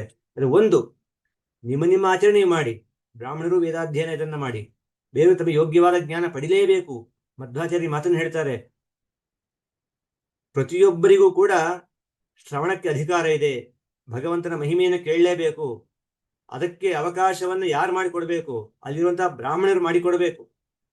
ಆ ಬ್ರಾಹ್ಮಣರು ಯಾರ್ಯಾರಿದ್ದಾರೆ ಎಲ್ಲ ಭಕ್ತರಾಗಿರ್ಬೇಕಾದ್ರೆ, ದುಷ್ಟರಿಗೆ ಹೇಳಬಾರದು. ಭಕ್ತರಾಗಿದ್ರೆ ಅವ್ರನ್ನ ಕರೆದು ಅವರಿಗೆ ಒಂದು ಒಳ್ಳೆಯ ಉಪದೇಶವನ್ನು ಕೊಡಬೇಕಂತೆ. ಪ್ರತಿನಿತ್ಯ ಮಾಡಬೇಕು, ಯಾವತ್ತೋ ಜನ್ಮದಲ್ಲಿ ಒಂದು ದಿವಸ ಅಲ್ಲ, ಪ್ರತಿನಿತ್ಯ ಉಪದೇಶ ಮಾಡಬೇಕಂತೆ. ಇಷ್ಟನ್ನ ಆಚಾರ್ಯ ಹೇಳ್ತಾರೆ. ಆ ರೀತಿಯಲ್ಲಿ ವ್ಯಾಸರಾಜರ ವ್ಯವಸ್ಥೆ ಮಾಡಿಕೊಟ್ಟಿದ್ದಾರೆ. ಮುಂದೆ ಅಲ್ಲಿ ಹೇಳ್ತಾರೆ, ನಿರ್ಬಧ್ಯ ಗ್ರಾಮಮೇಕಂ ತಂ ದಾಪಯಾಮಾಸ ಭಿಕ್ಷವೇ ಶ್ರೀಮದ್ ವೈಷ್ಣವ ಸಿದ್ಧಾಂತ ಸ್ಥಾಪಕಾಯ ಮಹಾತ್ಮನೆ ವ್ಯಾಖ್ಯಾತಾಖಿಲ ಶಾಸ್ತ್ರಾಯ ಜ್ಞಾನ ವೈರಾಗ್ಯಶಾಲಿನೇ ಪರಿವ್ರಾಜಕ ವರ್ಯಾಯ ಶಾಂತಿದಾಂತಿಯುತಾಯ ವೈ ಬ್ರಹ್ಮಣಿ ತೀರ್ಥ ಶಿಷ್ಯಾಯ ವ್ಯಾಸರಾಜಾಯ ಧೀಮತೆ ಗೃಹೀತ್ವಾ ಇತಿರಾಟ್ ಗ್ರಾಮಂ ಬ್ರಾಹ್ಮಣೇಭ್ಯೋ ದದೌ ಕ್ರಮಾತ್. ಎಲ್ಲ ವ್ಯಾಸರಾಜರಿಗೆ ಬಂದಂತಹ ಶಾಸನದ ಮಾತುಗಳಿವೆಲ್ಲ. ಇದನ್ನ ಶ್ರೀನಿವಾಸ ತೀರ್ಥ ದಾಖಲೆ ಮಾಡ್ತಾ ಇದ್ದಾರೆ. ಸಗ್ರಾಮೋ ರಾಮಗಿರಿಯಾಖ್ಯ ಮಂಡಲಾಂತರ್ಗತ ಫಲಿ. ಎಂತಹ ಸಾಮಾನ್ಯ ಭೂಮಿಯಲ್ಲ, ಬರಡು ಭೂಮಿಯಲ್ಲ, ಫಲಿ, ಅತ್ಯಂತ ಫಲವತ್ತರವಾದ ಭೂಮಿ ಅದು. ರಾಮಗಿರಿ ಸೀಮೆ ಅಂತ ಹೇಳಿ, ಈ ಚನ್ನಪಟ್ಟಣ ಹತ್ತಿರ ರಾಮಗಿರಿ ಸೀಮೆ ಅಂತ ಆಗಿನ ಹೆಸರು ಅಲ್ಲಿ ಇರುವಂತಹದ್ದು. ಬ್ರಹ್ಮಣ್ಯಪುರ ನಾಮ್ನಾಸ್ತಿ ಪ್ರಖ್ಯಾತೋ ಅದ್ಯಾಪಿ ಭೂತಲೆ. ಬ್ರಹ್ಮಣ್ಯಪುರ ಪುರ ಅಂತನ್ನುವಂತಹ ಹೆಸರು ಇವತ್ತಿಗೂ ಕೂಡ ಪ್ರಖ್ಯಾತವಾಗಿದೆ ಅಂತ ಹೇಳ್ತಾರೆ. ಅದೇ ಹೆಸರು ಇದೆ, ಸ್ವಲ್ಪ ಹೆಸರು ವ್ಯತ್ಯಾಸ ಆಗಿದೆ ಅಷ್ಟೇನೆ. ಬ್ರಹ್ಮಣಿಪುರ ಅಂತಾಗಿದೆ, ಅಂತೂ ಅದೇ ಹೆಸರಿನ ಇವತ್ತಿಗೂ ಕೂಡ ಇರುವಂತಹದ್ದು. ಅಲ್ಲಿ ಯತಿತ್ರಯರು, ಬ್ರಹ್ಮಣಿ ತೀರ್ಥರು, ಶ್ರೀಪಾದರಾಜರು, ವ್ಯಾಸರಾಜರು ಸೇರಿ ಮಾಡಿದಂತಹ ಕೆರೆ ಇದೆ, ಮತ್ತೆ ಪ್ರಾಣದೇವರಿದ್ದಾರೆ. ಅಂತಹ ವಿಶಿಷ್ಟವಾದ ಮತ್ತು ಪ್ರಶಾಂತವಾದ ಕ್ಷೇತ್ರ ಅದು. ಇಷ್ಟೆಲ್ಲ ಆದಮೇಲೆ ಭೂಮೌ ವಾಸಂ ಅಲಂಕುರ್ವನ್ ಅಲಂಕರ್ತುಂ ಹರೇಃ ಪದಂ, ಇದು ಭೂಮಿಯ ವಾಸ ಇಲ್ಲಿಗೆ ಸಾಕು ಅಂತ ಗೊತ್ತಾಯ್ತು ಅವರಿಗೆ, ದೇವರ ಆಜ್ಞೆ ಇದ್ದದ್ದು ಅಂತ ಗೊತ್ತಾಯ್ತು. ಅಲಂಕರ್ತುಂ ಹರೇಃ ಪದಂ, ದೇವರ ಪಾದವನ್ನ ನಾನು ಹೋಗಿ ಅಲಂಕರಿಸಬೇಕೀಗ ಅಂತ ಹೇಳಿ ವೇದಾಂತ ರಾಜ್ಯ ಭೂಪಾಲಂ ಸ್ವಶಿಷ್ಯ ಮಕರೋತ್ತದ, ತಮ್ಮ ವ್ಯಾಸರಾಜರನ್ನ ಕರೆದು ವೇದಾಂತ ಸಾಮ್ರಾಜ್ಯಕ್ಕೆ ಭೂಪಾಲರನ್ನಾಗಿ, ರಾಜರನ್ನಾಗಿ ಮಾಡ್ತಾ ಇದ್ದಾರೆ. ವೈಶಾಖ ಕೃಷ್ಣ ಪಕ್ಷೇಸೌ ಏಕಾದಶ್ಯಾಂ ಗುರುತ್ತಮಃ ನಭೋ ಮಧ್ಯಗತೆ ಅರ್ಯಮ್ನಿ ಸ್ವರೂಪೇ ಅಲೀತ ಪ್ರಭು. ವೈಶಾಖ ಕೃಷ್ಣ ಪಕ್ಷದ ಏಕಾದಶಿಯ ದಿವಸ ಈ ಗುರುಗಳು ಪ್ರಖರವಾಗಿ ಸೂರ್ಯ ಮಧ್ಯದಲ್ಲಿ ಬೆಳಗ್ತಾ ಇರಬೇಕಾದ್ರೆ ಸರಿಯಾಗಿ ಮಧ್ಯಾಹ್ನ ಕಾಲಕ್ಕೆ ಸ್ವರೂಪೆಯಲ್ಲಿ ತಮ್ಮ ಮೂಲ ರೂಪವನ್ನು ಸೇರಿಕೊಂಡು ಅಲ್ಲಿ ಹೋಗ್ತಾ ಇದ್ದಾರೆ. ಒಂದು ರೂಪದಿಂದ ಇಲ್ಲೂ ಇದ್ದು ಅನುಗ್ರಹ ಮಾಡ್ತಾ ಇದ್ದಾರೆ. ಪೂರ್ವಕ್ಕೆ ಮುಖ ಮಾಡಿ ಇರುವಂತಹ ಅವರ ಆ ಒಂದು ವೃಂದಾವನ ಇವತ್ತಿಗೂ ಇರುವಂತಹದ್ದು. ಅಬ್ಬೂರು ಕ್ಷೇತ್ರ ಭಾಗೇಪಿ ಭಜತಾಂ ಕಾಮಿತಪ್ರದಃ ಬ್ರಹ್ಮಣ್ಯ ಗುರು ಅಧ್ಯಾಸ್ತೆ ವೃಂದಾವನ ಮಿಹಾಂಶತಃ. ಒಂದು ಅಂಶದಿಂದ ವೃಂದಾವನದಿದ್ದುಕೊಂಡು ಅಲ್ಲಿ ಭಜಕರಿಗೆ ಕಾಮಿತಪ್ರದರು. ಇದು ಸುಮ್ಮನೆ ಶ್ರೀನಿವಾಸ ತೀರ್ಥರು ಹೇಳಿದ್ದಾರೆ ಅಂತ ಅನುವಾದ ಮಾಡಿ ಹೇಳ್ತಾ ಇರೋದಲ್ಲ. ಅನೇಕ ಆ ಫಲವನ್ನು ಪಡೆದಂತಹ ಮಹಾನುಭಾವ ಈಗಲೂ ಇದ್ದಾರೆ. ಎಲ್ಲ ನಮ್ಮ ಕಡೆಯೂ ಇಲ್ಲಿ ಸುತ್ತಮುತ್ತಲು ಇದ್ದಾರೆ ಅಂತ ಅನ್ನೋದು ನಮ್ಮ ಭಾಗ್ಯ. ವೃಂದಾವನಾಂತರಗತೋ ಬ್ರಹ್ಮಣ್ಯ ಗುರುರಾಡಿಹ ಯಾವದ್ದಾದಿ ಭಕ್ತೇಭ್ಯ ತಾವನ್ನೇವ ಸುರದ್ರುಮಃ. ಬ್ರಹ್ಮಣಿ ತೀರ್ಥ ಏನು ಕೊಡ್ತಾರಲ್ಲ ಅಷ್ಟನ್ನ ದೇವಲೋಕದ ಕಲ್ಪವೃಕ್ಷವೂ ಕೊಡಲಾರದಂತೆ ಅಷ್ಟನ್ನ ಬ್ರಹ್ಮಣಿ ತೀರ್ಥರು ಕೊಡ್ತಾರೆ ಅಂತ ಹೇಳಿ ಹೇಳ್ತಾ ಇದ್ದಾರೆ. ತತ್ಸೇವನಾಚರೇತ್ ಪಂಗುಹು ಖಂಜಶ್ಚ ಕರವಾನ್ ಭವೇತ್ ಕುಷ್ಠಭೀರ ಸ್ಯಾತ್ ಬಧಿರಃ ಶೃಣೀಯಾತ್ ಸುಖಂ. ಕಾಲಿದವನು ಸುಮ್ಮನೆ ಎದ್ದು ನಿಂತುಕೊಂಡ್ರೆ ಸಾಕಾಗಿದೆ, ಅದು ಓಡಾಡಿ ಬಿಡ್ತಾನಂತೆ. ಕೈ ಇಲ್ಲದವನು ಅವನಿಗೆ ಕೈ ಬರುತ್ತೆ. ಕುಷ್ಠಭೀರ ಸ್ಯಾತ್, ಕುಷ್ಠಾದಿ ರೋಗ ಇದ್ದವನು ಅದರಿಂದ ಕೂಡ ಬಿಡುಗಡೆಯಿಂದ ಕಾಣ್ತಾ ಇದ್ದಾನೆ. ಆಮೇಲೆ ಕಿವುಡನಿಗೆ ಒಳ್ಳೆಯ ಶ್ರವಣ ಶಕ್ತಿ ಬರ್ತಾ ಇದೆ. ಮೂರ್ಛಾಲುವು ಸಂತ್ಯಜೇನ್ ಮೂರ್ಛೆಯ ರೋಗ ಅಥವಾ ಇವತ್ತೇನು ಫಿಟ್ಸ್ ಮೊದಲಾದ ರೋಗ ಇದೆ ಅದು ಕೂಡ ಪೂರ್ಣ ಪರಿಹಾರವಾಗುತ್ತೆ. ಅನಪತ್ಯೋಪಿ ಪುತ್ರವಾನ್, ಯಾರಿಗೆ ಮಕ್ಕಳಿಲ್ಲ ಅವರಿಗೆ ಮಕ್ಕಳಾಗತ್ತೆ. ಯೇ ವಾಂಛಂತಿ ಯಂಕಾಮಂ ತೇ ತಂತಂ ಸಮಾಪ್ನುಯು. ಯಾರ್ಯಾರಿಗೆ ಏನೇನು ಬೇಕಿದೆಯೋ ಅಂದ್ರೆ ಯೋಗ್ಯವಾದದ್ದು ಅಂತ ಅರ್ಥ. ಅಯೋಗ್ಯವಾದನ್ನು ಬಯಸಬಾರದು. ಹಾಗಾಗಿ ಯೋಗ್ಯವಾದನ್ನು ಬಯಸಿದವನಿಗೆ ಅದು ಪೂರ್ಣ ಪ್ರಾಪ್ತಿ ಆಗ್ತಾ ಇದೆಯಂತೆ. ಬ್ರಹ್ಮಣ್ಯ ತೀರ್ಥಾಯ ನಮಃ ಇತ್ಯಷ್ಟಾಕ್ಷರಂ ಸನ್ಮನುಂ ಓಂಕಾರ ಪೂರ್ವಕಂ ನಿತ್ಯಂ ಜಪತಾಂ ಕಿನ್ನು ದುರ್ಲಭಂ. ಓಂಕಾರ ಸಹಿತವಾದ ಅವರ ಅಷ್ಟಾಕ್ಷರ ಮಂತ್ರವನ್ನು ಯಾರು ಹೇಳ್ತಾರೆ ಅವರಿಗೆ ದುರ್ಲಭವಾದದ್ದೇನಿದೆ, ಎಲ್ಲವೂ ಸುಲಭವಾಗ್ತಾ ಇದೆ ಅಂತ ಅರ್ಥ. ಮಂತ್ರೇ ನಾನೇ ಸಂಜಪ್ಯ ತ್ವಯ ಪ್ರಕ್ಷೇಪಣ ಅಂದರೆ ಪಿಶಾಚ ಗ್ರಹ ಪೀಡಾದಿ ತತ್ಕ್ಷಣಾತ್ ಕ್ಷೀಯತೆ ಧ್ರುವಂ.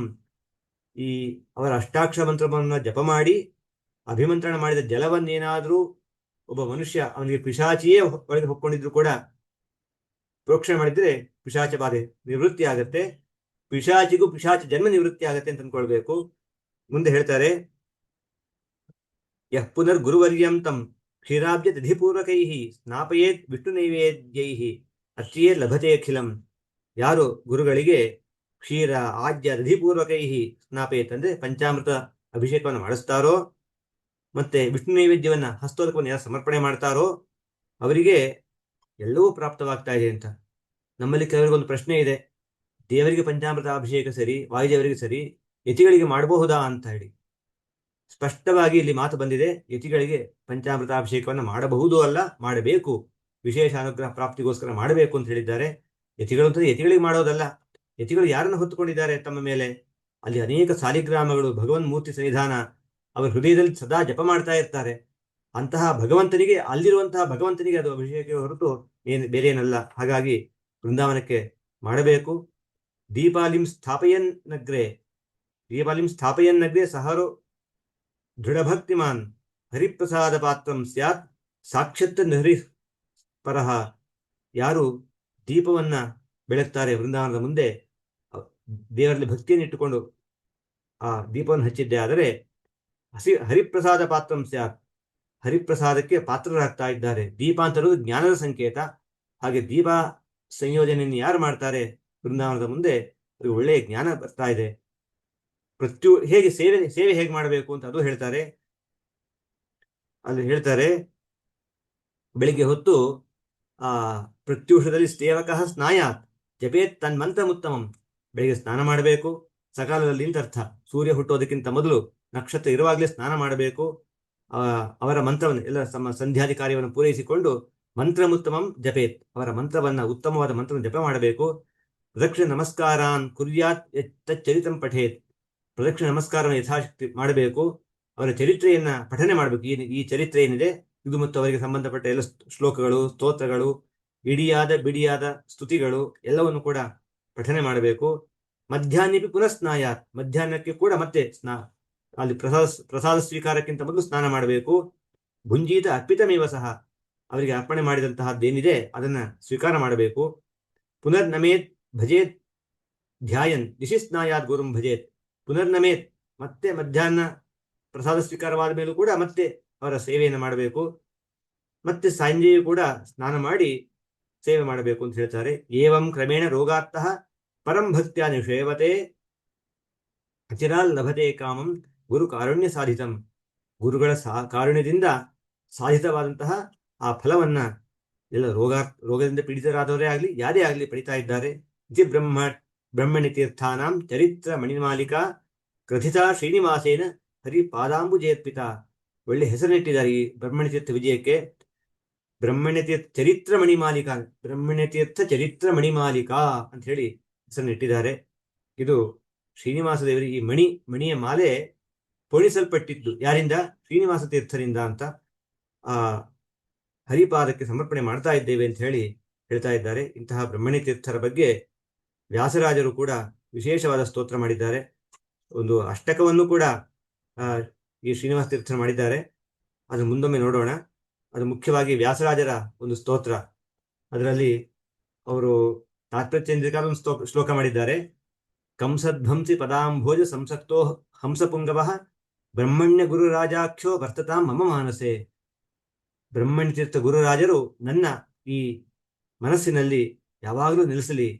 ಯಾರವರು ಅಂತಂದ್ರೆ ಕಂಸಧ್ವಂಸಿ ಪದಾಂಭೋಜ ಸಂಸಕ್ತಃ, ಕಂಸನನ್ನು ಧ್ವಂಸ ಮಾಡಿದಂತಹ ಕೃಷ್ಣ, ಅವನ ಪಾದಕಮಲದಲ್ಲಿ ಸದಾ ಸಂಸಕ್ತರು, ಚೆನ್ನಾಗಿ ಆಸಕ್ತಿ ಉಳ್ಳಂತಹವರು. ಕಂಸ ಕಾಮಾಭಿಮಾನಿ ದೈತ್ಯ, ಎಲ್ಲ ದುರ್ಗುಣಗಳು ಸೇರಿದಂತಹ ದೈತ್ಯ, ಮುಖ್ಯವಾಗಿ ಕಾಮ ಮೊದಲಾದ ಎಲ್ಲ ದುರ್ಗುಣಗಳು ಇರುವಂತಹ ದೈತ್ಯ. ಅವನನ್ನು ಸಂಹಾರ ಮಾಡಿದ್ದು ಕೃಷ್ಣ. ಹೀಗೆ ಯಾರು ಉಪಾಸನೆ ಮಾಡ್ತಾರೆ ಅದು ಕಾಮಗಳು ಹೊರಟು ಹೋಗುತ್ತೆ, ದುಷ್ಟ ಕಾಮಗಳು ಹೊರಟು ಹೋಗುತ್ತೆ. ಆಗ ಶುದ್ಧ ಮನಸ್ಸಿನಲ್ಲಿ ಚಿಂತನೆ ಮಾಡ್ಲಿಕ್ಕೆ ಬರುತ್ತೆ. ಅಂತಹ ಕೃಷ್ಣನ ಧ್ಯಾನ ಮಾಡ್ತಾ ಇರುವಂತಹ ಬ್ರಹ್ಮಣ್ಯ ತೀರ್ಥರು ಹಂಸಪುಂಗವ, ಪರಮಹಂಸರಲ್ಲಿ ಶ್ರೇಷ್ಠರಾದಂತಹವರು ಅಂತ ಹೇಳಿ ಸ್ತೋತ್ರ ಮಾಡ್ತಾ ಇದ್ದಾರೆ. ಮುಂದೆ ನ್ಯಾಯಾಮೃತ ಸ್ತೋತ್ರ ಮಾಡ್ತಾರೆ. ಸಮುತ್ಸಾರ್ಯ ತಮಸ್ತೋಮಂ ಸನ್ಮಾರ್ಗಂ ಸಂಪ್ರಕಾಶ್ಯ ಸದಾ ವಿಷ್ಣು ಪದಾಸಕ್ತಂ ಸೇವೆಯ ಬ್ರಹ್ಮಣ್ಯ ಭಾಸ್ಕರಂ. ಬ್ರಹ್ಮಣ್ಯ ತೀರ್ಥರೆಂಬಂತಹ ಸೂರ್ಯ ಏನಿದ್ದಾರೆ ಅವರನ್ನು ನಾನು ಸೇವೆ ಮಾಡ್ತೇನೆ, ಸದಾ ಸೇವೆ ಮಾಡ್ತೇನೆ. ಯಾಕೆ? ಅವರು ಸದಾ ತಮಸ್ತೋಮಂ ಸಮುತ್ಸಾರ್ಯ, ಕತ್ತಲೆಯ ಆ ಸಮೂಹವನ್ನ ದೂರ ಮಾಡಿ ಸನ್ಮಾರ್ಗಂ ಸಂಪ್ರಕಾಶಿತ, ನಮಗೆ ಸರಿಯಾದ ಮಾರ್ಗವನ್ನು ತೋರಿಸಿದ್ದಾರೆ. ಅವರ ಚರಿತ್ರೆ ಕೇಳಿದಂತೆ ವ್ಯಾಸರಾಜರಿಗೆ ಮುಂದೆ ಜ್ಞಾನದ ಮಾರ್ಗ ತಾವು ಕೊಟ್ಟು ಶ್ರೀಪಾದರಾಜರು ಕಳಿಸಿ ದಾರಿ ತೋರಿಸಿದ್ದಾರೆ. ಹಾಗೆ ನಮಗೂ ದಾರಿ ತೋರಿಸ್ತಾರೆ ಅಂತ ಅನ್ನೋದೊಂದು ಅದರಿಂದ ಸಂದೇಶ ಇದೆ. ಯಾರು ಅವರ ಸೇವೆ ಮಾಡ್ತಾರೆ ಅವರ ಕೃಪೆಗೆ ಪಾತ್ರರಾಗ್ತಾರೆ. ಅವರಿಗೆ ದಾರಿಯನ್ನ ಬ್ರಹ್ಮಣ್ಯ ತೀರ್ಥರೇ ತೋರಿಸ್ತಾರೆ. ಎಲ್ಲಿ ಹೋಗಬೇಕು, ಏನು ಮಾಡಬೇಕು, ಪ್ರತಿಯೊಂದು ಕೈ ಹಿಡಿದುಕೊಂಡು ಹೋಗಿ ಮಾಡ್ತಾರೆ ಅಂತ ಅರ್ಥ. ಹಾಗೆ ತೋರಿಸುವಂತಹ ವಿಷ್ಣು ಪದಾಸಕ್ತಂ, ಈ ಸೂರ್ಯ ವಿಷ್ಣುಪದ ಆಕಾಶದಲ್ಲಿ ನೆಲೆಸಿರುವಂತಹವನು. ಈ ಬ್ರಹ್ಮಣ್ಯ ವಿಷ್ಣುಪದ ಅಂದ್ರೆ ವಿಷ್ಣುವಿನ ಪಾದಕ್ಕೂ ವಿಷ್ಣುಪದ ಅಂತಾನೆ ಹೆಸರು. ಹಾಗಾಗಿ ಆ ವಿಷ್ಣುಪಾದದಲ್ಲಿ ಸದಾ ಆಸಕ್ತರಾದಂತಹ ಬ್ರಹ್ಮಣ್ಯ ತೀರ್ಥರನ್ನ ಸೇವೆ ಮಾಡ್ತೇನೆ ಅಂತ ಹೇಳಿ ಸ್ತೋತ್ರ ಮಾಡ್ತಾ ಇದ್ದಾರೆ.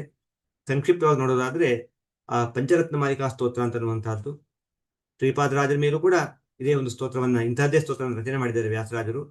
ಇದರಲ್ಲಿ ಬ್ರಹ್ಮಣ್ಯ ತೀರ್ಥರ ಸ್ತೋತ್ರದಲ್ಲಿ ವಂದೇ ಬ್ರಹ್ಮಣ್ಯ ತೀರ್ಥಂ ಶುಭತಮ ಚರಿತಂ ಸೇವಿತ ಶ್ರೀ ಸಮೇತಂ ಶಾಂತಂ ದಾಂತಂ ಮಹಾಂತಂ ಗುರುಗುಣಭರಿತಂ ಯೋಗಿ ಸಂಘೈರುಪೇತಂ ಕಾಮಕ್ರೋಧಾದ್ಯತೀತಂ ಕುಮತಿಭಿರಜಿತಂ ಕಲ್ಮಷಾಂಭೋಧಿಪೋತಂ ಧೀರಂ ಭೂದೇವಗೀತಂ ಶುಭಜನಮಹಿತಂ ಧನ್ಯಮಾನಂ ವಿನೀತಂ. ವಂದೇ ಬ್ರಹ್ಮಣ್ಯತೀರ್ಥಂ ಶುಭತಮ ಚರಿತಂ. ಅತ್ಯಂತ ಶುಭತಮವಾದ ಚರಿತ್ರೆ, ಮಂಗಳಕರವಾದ ಚರಿತ್ರೆ ಉಳ್ಳವರು. ಎಲ್ಲೂ ದೋಷ ಅಂತನ್ನುವಂಥದ್ದು ಇಲ್ಲವೇ ಇಲ್ಲ. ಸೇವಿತ ಶ್ರೀ ಸಮೇತಂ, ಶ್ರೀ ಸಮೇತನಾದ ಲಕ್ಷ್ಮೀ ಸಮೇತನಾದ ನಾರಾಯಣನನ್ನ ಸೇವೆ ಮಾಡಿದಂತಹ ಮಹಾನುಭಾವರು. ಶಾಂತಂ, ಸದಾ ದೇವರಲ್ಲೇ ಮನಸ್ಸು. ಯಾರು ಶಾಂತ ಸ್ವಭಾವರು ಅಂತಂದ್ರೆ ದೇವರಲ್ಲಿ ಮನಸ್ಸು ಯಾರು ಹಾಕಿರ್ತಾರಲ್ಲ ಅವ್ರು ಮಾತ್ರ ಶಾಂತ ಸ್ವಭಾವರು. ದಾಂತಂ, ಇಂದ್ರಿಯ ನಿಗ್ರಹವುಳ್ಳಂತಹವರು. ಮಹಾಂತಂ, ಬಹಳ ದೊಡ್ಡವರು. ಗುರುಗುಣ ಭರಿತಂ, ಅನೇಕ ಶ್ರೇಷ್ಠ ಗುಣಗಳಿಂದ ತುಂಬಿದಂತಹವರು. ಯೋಗಿ ಸಂಘೈರುಪೇತಂ, ಅನೇಕ ಯೋಗಿಗಳಿಂದ ತಪಸ್ವಿಗಳಿಂದ ಕೂಡಿದಂತಹವರು. ಅಂದ್ರೆ ಅವರ ಕಾಲಕ್ಕೆ ಅನೇಕ ಸನ್ಯಾಸಿ ಶಿಷ್ಯರು ಇದ್ರು ಅಂತ ಗೊತ್ತಾಗತ್ತೆ. ವ್ಯಾಸರಾಜರು ಒಬ್ಬರೇ ಅವರ ಶಿಷ್ಯರಾದ್ರು ಅಂತಲ್ಲ, ಅನೇಕ ಸನ್ಯಾಸಿ ಶಿಷ್ಯರು ಅವ್ರ ಜೊತೆಗಿದ್ರು ಆ ಕಾಲಕ್ಕೆ. ಕಾಮಕ್ರೋಧಾದಿತೀತಂ, ಕಾಮಕ್ರೋಧಾದಿ ಅರಿಷಡ್ ವರ್ಗಗಳಿಂದ ದೂರರಾದವರು. ಕುಮತಿಭಿರಜಿತಂ, ಕುಮತಿಭಿ, ದುಷ್ಟಬುದ್ಧಿಯುಳ್ಳವರಿಗಿಂದ ಅವರು ಯಾವತ್ತೂ ಆ ದುಷ್ಟಬುದ್ಧಿಯುಳ್ಳವರು ಇವರನ್ನ ವಶ ಮಾಡಿಕೊಳ್ಳಕ್ಕೆ ಸಾಧ್ಯ ಇಲ್ಲ. ಅವರ ಮೆಟ್ಟಿ ನಿಂತಿದ್ದಾರೆ ಇವರು. ಕಲ್ಮಷಾಂಭೋಧಿಪೋತಂ, ಈ ನಾವು ಸಂಸಾರ ಸಮುದ್ರ ನಮಗೆ ಕಲ್ಮಶವಾದಂತಹದ್ದು. ಇದನ್ನು ದಾಟಿ ಮುಂದೆ ಹೋಗಬೇಕಾದ್ರೆ ನಾವೇ ಅಂತ ಇರುವಂತಹವರು ಈ ಬ್ರಹ್ಮಣಿ ತೀರ್ಥರು ಅಥವಾ ಅಂಬಿಗನಂತೆ ಇರುವಂತಹವರು ಅಂತ ಅಂದ್ಕೊಳ್ಳೋದು. ನಾವಿಯೂ ಹೌದು, ಅಂಬಿಗನೂ ಅವರೇ ಆಗಿದ್ದಾರೆ. ಧೀರಂ ಭೂದೇವ ಗೀತಂ, ಅನೇಕ ಜ್ಞಾನಿಗಳಿಂದ ಬ್ರಾಹ್ಮಣರಿಂದ ಸ್ತೋತ್ರ ಮಾಡಿಕೊಂಡು ಮೆರೆಯುವಂತಹ ಮಹಾನುಭಾವರು. ಶುಭಜನಮಹಿತಂ, ಸಜ್ಜನರು ಸದಾಕಾಲ ಪೂಜಿಸುವಂತಹವರು. ಧನ್ಯಮಾನಂ ವಿನೀತಂ, ಅತ್ಯಂತ ವಿನೀತರು. ವಿನೀತ ಸ್ವಭಾವದವರಿಗೆ ಮಾತ್ರ ದೇವರ ಅನುಗ್ರಹ ಆಗುತ್ತೆ. ನಾವು ಅಹಂಕಾರ ಪಟ್ಟರೆ ದೇವರ ಅನುಗ್ರಹ ಆಗೋದೇ ಇಲ್ಲ.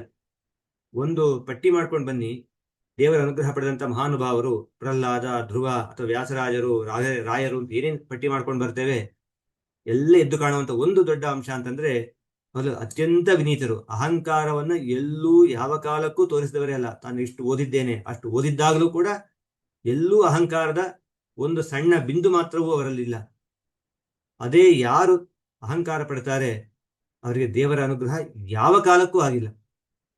ಅಹಂಕಾರ ಬಿಟ್ಟ ಮೇಲಷ್ಟೇ ಅವರಿಗೆ ದೇವರ ಅನುಗ್ರಹ ಆಗಿರೋದೇ ಬಿಟ್ರೆ ಆಗಿಲ್ಲ. ನೋಡಿ, ಜಗನ್ನಾಥದಾಸರ ಚರಿತ್ರೆಯಲ್ಲಿ ಕೇಳ್ತೇವೆ, ಮಹಾನುಭಾವರು ಆದ್ರೆ ಒಂದು ಕಾಲಕ್ಕೆ ಸ್ವಲ್ಪ ಅಹಂಕಾರ ಇತ್ತು ಅಂತ ಗೊತ್ತಾದಾಗ ಅನುಗ್ರಹ ಆಗ್ಲಿಲ್ಲ. ಅಹಂಕಾರ ಬಿಟ್ರು, ಪೂರ್ಣ ಬಿಟ್ರು, ಅಹಂಕಾರ ಆಯ್ತು. ಅಂದ್ರೆ ಅವರನ್ನ ಯಾಕೆ ಸ್ಮರಣೆ ಮಾಡಬೇಕು ಅಂತಂದ್ರೆ ದೊಡ್ಡ ಪಾಠ ಹೇಳಿಕೊಟ್ಟಿದ್ದಾರೆ. ನೀವು ಅಹಂಕಾರ ಪಡ್ತೀರಿ ಅಂತ ಆದ್ರೆ ಯಾವುದೇ ಕಾರಣಕ್ಕಾಗ್ಲಿ, ಯಾರ ಮುಂದೆಯೇ ಆಗ್ಲಿ, ನಾವು ರಾಯರ ಮುಂದೆ ಅಹಂಕಾರ ಪಡೆದೇ ಇರ್ಬೋದು, ಯಾರೋ ಒಬ್ಬ ಸಣ್ಣ ಮಗುವಿನ ಮುಂದೆ ಅಹಂಕಾರ ಪಡ್ತೇವೆ ಅಂತನೂ ಆಗಬಾರ್ದು. ಯಾರ ಮುಂದಿನ ಅಹಂಕಾರವನ್ನು ಪ್ರದರ್ಶನ ಮಾಡಬಾರದು, ವಿನೀತರಾಗಿರಬೇಕು. ಯಾರು ವಿನೀತರಾಗಿರ್ತಾರೆ ಅವರಿಗೆ ಮಾತ್ರ ದೇವತೆಗಳ ಗುರುಗಳ ಅನುಗ್ರಹವಾಗತ್ತೆ ಹೊರತು ಅಹಂಕಾರ ಪಟ್ರೆ ಎಂದಿನಿಗೂ ಸಾಧ್ಯ ಇಲ್ಲ ಅಂತ ಒಂದು ದೊಡ್ಡ ಪಾಠವನ್ನ ಬ್ರಹ್ಮಣಿ ತೀರ್ಥರು ತೋರಿಸಿಕೊಡ್ತಾ ಇದ್ದಾರೆ. ಮುಂದೆ ಹೇಳ್ತಾರೆ, ಮಾದ್ಯನ್ಮಾಯಿ ಗಜೇಂದ್ರ ಪಂಚವದನಃ ಪ್ರಖ್ಯಾತ ಕೀರ್ತಿರ್ಮಹಾನ್ ಶ್ರೀಮದ್ ವಿಠ್ಠಲ ಪಾದ ಪದ್ಮಮಧುಪಃ ಸರ್ವೇಷ್ಟ ಚಿಂತಾಮಣಿ ನಿರ್ವ್ಯಾಜೋರು ದಯಾ ಕಟಾಕ್ಷಲಸಿತೋ ಜ್ಞಾನಾದಿ ಭಾಗ್ಯೋಜ್ವಲಃ ಶ್ರೀ ಬ್ರಹ್ಮಣ್ಯ ಯತೀಂದ್ರ ಮಸ್ತಕಮಣಿ ಪಾಯಾದಪಾಯಾತ್ ಸಮಾಂ. ನಿತ್ಯ ಪಾರಾಯಣ ಮಾಡಿ, ಇಲ್ಲದೆ ಹೋದ್ರೆ ಈ ಒಂದು ಸಾಲನಾದ ಒಂದು ಪಾದ ಯಾವುದು? ಶ್ರೀ ಬ್ರಹ್ಮಣ್ಯ ಯತೀಂದ್ರ ಮಸ್ತಕಮಣಿ ಪಾಯಾತ್ ಅಪಾಯಾತ್ ಸಮಾಂ. ಎಲ್ಲ ಅಪಾಯಗಳಿಂದ ಬ್ರಹ್ಮಣ್ಯ ತೀರ್ಥ ಯತೀಂದ್ರ ಮಸ್ತಕಮಣಿ, ಯತಿಗಳಿಗೆಲ್ಲ ಶ್ರೇಷ್ಠರಾದಂತಹ, ಆ ಶ್ರೇಷ್ಠರಿಗೂ ಶ್ರೇಷ್ಠರಾದಂತಹವರು ಅಂತ ಹೇಳ್ತಾ ಇದ್ದಾರೆ. ಅಂದ್ರೆ ಆ ಕಾಲಕ್ಕೆ ಹಾಗೆ ಅವರ ವೈಭವ ಇತ್ತು. ಅಂತಹ ಬ್ರಹ್ಮಣ್ಯ ತೀರ್ಥರು ಪಾಯಾತ್ ಅಪಾಯಾತ್ ಸಮಾಂ, ಎಲ್ಲ ಅಪಾಯಗಳಿಂದ ನಮ್ಮನ್ನು ಕಾಪಾಡಲಿ. ನಿತ್ಯ ನಾವು ಸ್ತೋತ್ರ ಮಾಡಿಕೊಂಡು ಹೋಗಬೇಕು. ಯಾಕೆ ಅಂತಂದ್ರೆ ಎಲ್ಲ ಅಪಾಯ ನಮಗೆ, ಒಳಗಿದ್ರೂ ಅಪಾಯ, ಮನೆ ಒಳಗಿದ್ರೂ ಅಪಾಯ, ಹೊರಗೆ ಹೋದ್ರೂ ಅಪಾಯ, ನಾವು ಭೂಮಿ ಮೇಲೆ ಸಂಚಾರ ಮಾಡಿದ್ರು ಅಪಾಯ, ಆಕಾಶ ಸಂಚಾರ ಮಾಡಿದ್ರು ಅಪಾಯ. ಹಾಗಾಗಿ ನಿತ್ಯ ಯಾರು ಪ್ರಾರ್ಥನೆ ಮಾಡ್ತಾರೆ ಒಂದು ನಿಶ್ಚಯ, ನಾವು ಬ್ರಹ್ಮಣ್ಯ ತೀರ್ಥ ಧ್ಯಾನ ಮಾಡಿದ್ದೇವಾದ್ದರಿಂದ ನಮಗೆ ಯಾವ ಅಪಾಯ ಒದಗೋದಿಲ್ಲ ಅಂತ ಆ ನಿಶ್ಚಯವಾಗಿ ನಾವು ಇರಬಹುದು. ಅವರು ಎಂತಹವರು ಅಂತ, ಮಾದ್ಯನ್ಮಯಿ ಗಜೇಂದ್ರ ಪಂಚವದನಃ. ಎಲ್ಲ ವಾದಿಗಳು, ದುರ್ವಾದಿಗಳು ಆ ಆನೆಯಂತೆ, ಮದಿಸಿದ ಆನೆಯಂತೆ ಬಂದ್ರೆ ಅದಕ್ಕೆ ಸಿಂಹದಂತೆ ಇವರು ಇದ್ದಾರೆ. ಪ್ರಖ್ಯಾತ ಕೀರ್ತಿ ಮಹಾನ್ ಶ್ರೀಮದ್ ವಿಠ್ಠಲ ಪಾದಪದ್ಮ ಮಧುಪಃ. ಶ್ರೀಮದ್ ವಿಠ್ಠಲನ ಪಾದಪದ್ಮ ಮಧುಪಃ, ಪಾದ ಕಮಲದಲ್ಲಿ ಮಧುವಂತೆ, ಮಧುವನ್ನು ಹೀರುವ ಮಧುವನ್ನ ಹೀರುವ ಪಾನ ಮಾಡುವ ದುಂಬಿಯಂತೆ ಇದ್ದಾರೆ. ಏನು ಅವರ ಚರಿತ್ರೆಯಲ್ಲಿ ಬಂತು, ಆ ವಿಠ್ಠಲ ದೇವರ ಅನುಗ್ರಹವಾಯಿತು ಅಂತ ಅದರ ಸ್ಮರಣೆಯನ್ನು ಇದರಿಂದ ಮಾಡ್ಕೊಳ್ಬಹುದು. ಸರ್ವೇಷ್ಟ ಚಿಂತಾಮಣಿ, ಎಲ್ಲ ಇಷ್ಟವನ್ನು ಪೂರೈಸುವ ಚಿಂತಾಮಣಿಗಳಿವರು. ನಿರ್ವ್ಯಾಜರು ದಯಾ ಕಟಾಕ್ಷ ಲಸಿತ ಜ್ಞಾನಾದಿ ಭಾಗ್ಯೋಜ್ವಲ. ಈ ಗುರು ದಯಾ ಕಟಾಕ್ಷ ಲಸಿತ, ಅತ್ಯಂತ ಹೆಚ್ಚಿನ ದಯೆಯಿಂದ ದಯಾಪೂರ್ಣ ಆ ದೃಷ್ಟಿಯನ್ನ ಬಿಡುವಂತ ಭಕ್ತರ ಮೇಲೆ ಕರುಣಿಸುವಂತಹವರು. ಜ್ಞಾನಾದಿ ಭಾಗ್ಯೋಜ್ವಲ, ಜ್ಞಾನಾದಿ ಭಾಗ್ಯದಿಂದ ಸಂಪತ್ತಿನಿಂದ ಉಜ್ವಲರಾಗಿದ್ದಾರೆ, ಶೋಭಿಸ್ತಾ ಇದ್ದಾರೆ. ನಮಗೆ ಹಣದ ಸಂಪತ್ತಿಂದ ಶೋಭಿಸೋದಕ್ಕೆ ಸಾಧ್ಯ ಇಲ್ಲ. ಜ್ಞಾನ ಸಂಪತ್ತೇ ಸಂಪತ್ತು, ಅದನ್ನ ಪಡಿಬೇಕು, ಅದನ್ನ ಕೇಳಬೇಕು. ಅಂತಹವರು ನಮ್ಮನ್ನು ಅಪಾಯದಿಂದ ಪಾರು ಮಾಡಲಿ ಅಂತ ಕೇಳ್ತಾ ಇದ್ದಾರೆ. ಮುಂದೆ ಅವರ ವರ್ಣನೆ ಮಾಡ್ತಾ ಇದ್ದಾರೆ, ಹೇಗಿದ್ದಾರೆ ಬ್ರಹ್ಮಣ ತೀರ್ಥರು, ಹೇಗಿದ್ದಾರೆ, ನಾವು ಧ್ಯಾನ ಹೇಗೆ ಮಾಡಬೇಕು ಅಂದ್ರೆ ಹೀಗೆ ಮಾಡಬೇಕು. ಧ್ಯಾನ ಶ್ಲೋಕ ಇದು. ಬಿಭ್ರತ್ ಕಾಷಾಯ ಚೇಲಂ ವಿಲಸಿತ ತುಳಸಿ ಪಂಕಜಾಕ್ಷಾದಿಮಾಲಂ ಧೂತಾಜ್ಞಾನಾಘಜಾಲಂ ಮೃದು ವಚನಕಲಂ ಚಾರು ಸೌಂದರ್ಯಶೀಲಂ ಆರ್ತತ್ರಾಣೀಕಲೋಲಂ ಪ್ರಣತ ಮುನಿಕುಲಂ ವೈಷ್ಣವಾಗ್ರ್ಯಾನುಕೂಲಂ ಬ್ರಹ್ಮಣ್ಯಾರ್ಯಂ ದಯಾಲುಂ ಸ್ಮಿತ ಮುಖಕಮಲಂ ಸಾದರಂ ತಂ ಭಜೇಲಂ. ಕಣ್ಣು ಮುಚ್ಚಿ ಧ್ಯಾನ ಮಾಡಿದರೆ ಈ ಶ್ಲೋಕ ಅರ್ಥ ಮಾಡ್ಕೊಳ್ತಾ ಹೋದ್ರೆ ಬ್ರಹ್ಮಣಿ ತೀರ್ಥ ನಮ್ಮ ಮುಂದೆ ಕಾಣಬೇಕು. ಹಾಗೆ ತೋರಿಸಿಕೊಟ್ಟಿದ್ದಾರೆ ವ್ಯಾಸರಾಜರು. ನಾವು ವ್ಯಾಸರಾಜರನ್ನೇ ಕೇಳ್ಕೊಳ್ಬೇಕು, ಬ್ರಹ್ಮಣಿ ತೀರ್ಥನ ಕಾಣಿಸಿಕೊಡ್ರಿ ಚೆನ್ನಾಗಿ ಅಂತ ಮತ್ತೆ ಕೇಳ್ಕೊಳ್ಬೇಕು. ಬಿಭ್ರತ್ ಕಾಷಾಯ ಚೇಲಂ, ಕಾಷಾಯ ವಸ್ತ್ರವನ್ನು ಧರಿಸಿದ್ದಾರೆ. ವಿಲಸಿತ ತುಳಸಿ ಪಂಕಜಾಕ್ಷಾದಿ ಮಾಲಂ, ತಮ್ಮ ಕಂಠದಲ್ಲಿ ತುಳಸಿ ಮಾಲೆ ಪದ್ಮಾಕ್ಷ ಮಾಲೆಯನ್ನು ಧರಿಸಿದ್ದಾರೆ. ಧೂತಾಜ್ಞಾನಾಘಜಾಲಂ, ಎಲ್ಲ ಅಜ್ಞಾನದ ಸಮೂಹವನ್ನ ಹೊಡೆದೋಡಿಸಿದ್ದಾರೆ. ಒಂದು ಸ್ವಲ್ಪ ಹೊರತ ಅಜ್ಞಾನ ಕತ್ತಲು ಅಂತ ಇಲ್ಲವೇ ಇಲ್ಲ. ಪ್ರಕಾಶ ತುಂಬಿದೆ, ಜ್ಞಾನ ತುಂಬಿದೆ. ಮೃದು ವಚನ ಕಲಂ, ಅತ್ಯಂತ ಮೃದು ಭಾಷಿಗಳು, ಮೃದುವನ್ನ ಮಾತಾಡುವಂತಹವರು. ಎಂದಿಗೂ ಕೂಡ ಕ್ರೂರ ಮಾತನ್ನು ಹೇಳಿಯೇ ಗೊತ್ತಿಲ್ಲ ಅವರಿಗೆ. ಚಾರು ಸೌಂದರ್ಯಶೀಲಂ, ಅತ್ಯಂತ ಚಾರು ಮನೋಹರವಾದ ಸೌಂದರ್ಯದಿಂದ ಕೂಡಿರುವಂತಹ ಸ್ವಭಾವದವರು. ಈ ಜನ್ಮದಲ್ಲಿ ಮಾತ್ರ ಸದಾಕಾಲದಲ್ಲೂ ಯಾವಾಗಲೂ ಹೀಗೆ ಇರುವಂತಹವರು. ಆರ್ತತ್ರಾಣೈಕಲೋಲಂ, ಭಕ್ತರಿಗೆ ಅನುಗ್ರಹ ಮಾಡಬೇಕು ಅಂತಲೇ ಯಾವಾಗಲೂ ಕಾಯ್ತಾ ಇದ್ದಾರೆ ಅವರು. ಆ ಭಕ್ತರಿಗೆ ಅನುಗ್ರಹ ಮಾಡಿದಷ್ಟು ಅವರಿಗೆ ಸಂತೋಷ. ಓ, ಸಂತೋಷವಾಗಿದ್ದಾನೆ, ಒಳ್ಳೆ ಸಾಧನೆ ಮಾಡ್ಕೊಳ್ತಾನೆ ಇನ್ನು ಮುಂದೆ ಅಂತ ಅನ್ನುವಂಥ ಭರವಸೆ ಅವರಿಗೆ ಇರುತ್ತೆ. ಹಾಗಾಗಿ ಭಕ್ತರು ಯಾವ ಕಾಲಕ್ಕೂ ಕೂಡ ನಿರಾಶರಾಗಬೇಕಾಗಿಲ್ಲ ಅಂತ ನಾವು ಮಾತನ್ನು ಹೇಳ್ತಾ ಇದ್ದಾರೆ. ಅಂದ್ರೆ ಯಾರಿಗೆ ಯಾವುದರಿಂದ ಸಂತೋಷವಾಗುತ್ತೋ ನೋಡಿ, ಅವರಿಗೆ ಭಕ್ತರನ್ನ ಕಾಪಾಡಬೇಕು ಅನ್ನುವಂಥ ಆ ಒಂದು ಉತ್ಕಟ ಇಚ್ಛೆ ಇದೆ. ಯಾಕೆ? ಈ ಭಕ್ತ ಅವನ ಕಷ್ಟದಿಂದ ಅವನು ಸರಿ ಹೋದ್ರೆ, ಕಷ್ಟದಿಂದ ಬಿಡುಗಡೆ ಹೊಂದಿದರೆ ಸಾಧನೆ ಮಾಡ್ತಾನೆ, ಅಧ್ಯಯನ ಮಾಡ್ತಾನೆ, ದೇವರ ಧ್ಯಾನ ಮಾಡ್ತಾನೆ ಅಂತ ಅವ್ರಿಗೆ ಗೊತ್ತು. ಯಾರು ಈ ಬುದ್ಧಿ ಇಟ್ಟುಕೊಂಡು ಬ್ರಹ್ಮಣಿ ತೀರ್ಥ ಹತ್ರ ಹೋಗ್ತೇವೋ ಅವರನ್ನ ಬೇಗ ಉದ್ಧಾರ ಮಾಡ್ತಾರೆ. ಅದು ಬಿಟ್ಟು ಕೇವಲ ಲೌಕಿಕ ಫಲಾಪೇಕ್ಷೆಯಿಂದ ಹೋದ್ರೆ ಅದು ಅವರ ಒಂದು ಆಸೆ ಈಡೇರೋದಿಲ್ಲ. ಮುಖ್ಯ ಇಷ್ಟೇ ಆಗಬೇಕು, ನಮ್ಮ ಸಾಧನೆಗೆ ಅನುಕೂಲವಾಗುವಂತೆ ಮಾಡಿಬಿಡಿ ಅಂತ ಕೇಳ್ಕೊಂಡು ಹೋದ್ರೆ ಎಂತಹದ್ದೇ ಕಷ್ಟ ಇರಲಿ ಅದನ್ನು ಪರಿಹಾರ ಮಾಡ್ತಾರೆ. ಆರ್ತತ್ರಾಣೈಕಲೋಲಂ, ಆ ಕಡೆಯಿಂದ ಅನುಗ್ರಹ ಮಾಡುವ ಬುದ್ಧಿ, ಈ ಕಡೆಯಿಂದ ನಮಗೆ ಆ ಕಷ್ಟ ಪರಿಹಾರವಾಗಬೇಕು ಅಂತ ಮನಸ್ಸು, ಎರಡೂ ಸೇರ್ಕೊಂಡಿದೆ. ಈ ವಿರುದ್ಧವಾಗಿಬಿಟ್ಟಿದ್ರೆ ಕಷ್ಟ. ಎರಡು ಸೇರಿಕೊಂಡಿದ್ರಿಂದ ಗುರುಗಳಲ್ಲಿ ಆ ಒಂದು ಮನೋಭಾವ ಇದೆ. ನಮಗೆ ಈ ಕಷ್ಟದ ಪರಿಸ್ಥಿತಿ ಬಂದಿದೆ, ಆದ್ರಿಂದ ಬ್ರಹ್ಮಣಿ ತೀರ್ಥರು ಪರಿಹಾರ ಮಾಡಿಯೇ ಮಾಡ್ತಾರೆ ಅಂತ ಅರ್ಥ.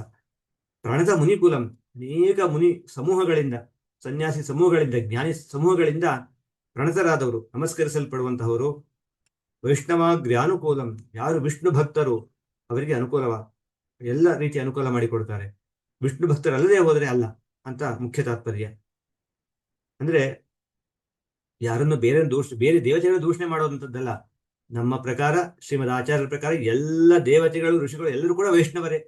ರುದ್ರಾದಿ ದೇವತೆಗಳು ಎಲ್ಲರೂ ಕೂಡ ವೈಷ್ಣವರೇ, ವಿಷ್ಣು ಭಕ್ತರೇ. ಆದ್ದರಿಂದ ಯಾರು ನಿಜವಾದ ವಿಷ್ಣು ಭಕ್ತರೋ, ಅಂದ್ರೆ ನಿಜವಾದ ಶಿವಭಕ್ತರೋ, ನಿಜವಾದ ಗರುಡ ಭಕ್ತರು, ನಿಜವಾದ ಶೇಷ ಭಕ್ತರೋ ಎಲ್ಲರೂ ಕೂಡ ವೈಷ್ಣವರೇ ಅಂತ ಅರ್ಥ. ಬ್ರಹ್ಮಣ್ಯಾರ್ಯಂ ದಯಾಲುಂ, ಪೂಜ್ಯರಾದ ಬ್ರಹ್ಮಣ್ಯ ತೀರ್ಥರು ದಯಾಲುಂ, ದಯಾಪೂರ್ಣರು. ಸ್ಮಿತ ಮುಖ ಕಮಲಂ, ಮಂದಸ್ಮಿತ ಮುಖ ಅವರದು. ಸಾದರಂ ತಂ ಭಜೇಲಂ, ಅವನು ಭಕ್ತಿಯಿಂದ ನಾನು ಚೆನ್ನಾಗಿ ನಮಸ್ಕಾರ ಮಾಡ್ತೇನೆ, ಸೇವೆ ಮಾಡ್ತೇನೆ. ಅವ್ರು ಹೇಳ್ತಾರೆ, ವೃಂದಾವನ ಸೇವೆಯಿಂದ ಏನಾಗುತ್ತೆ?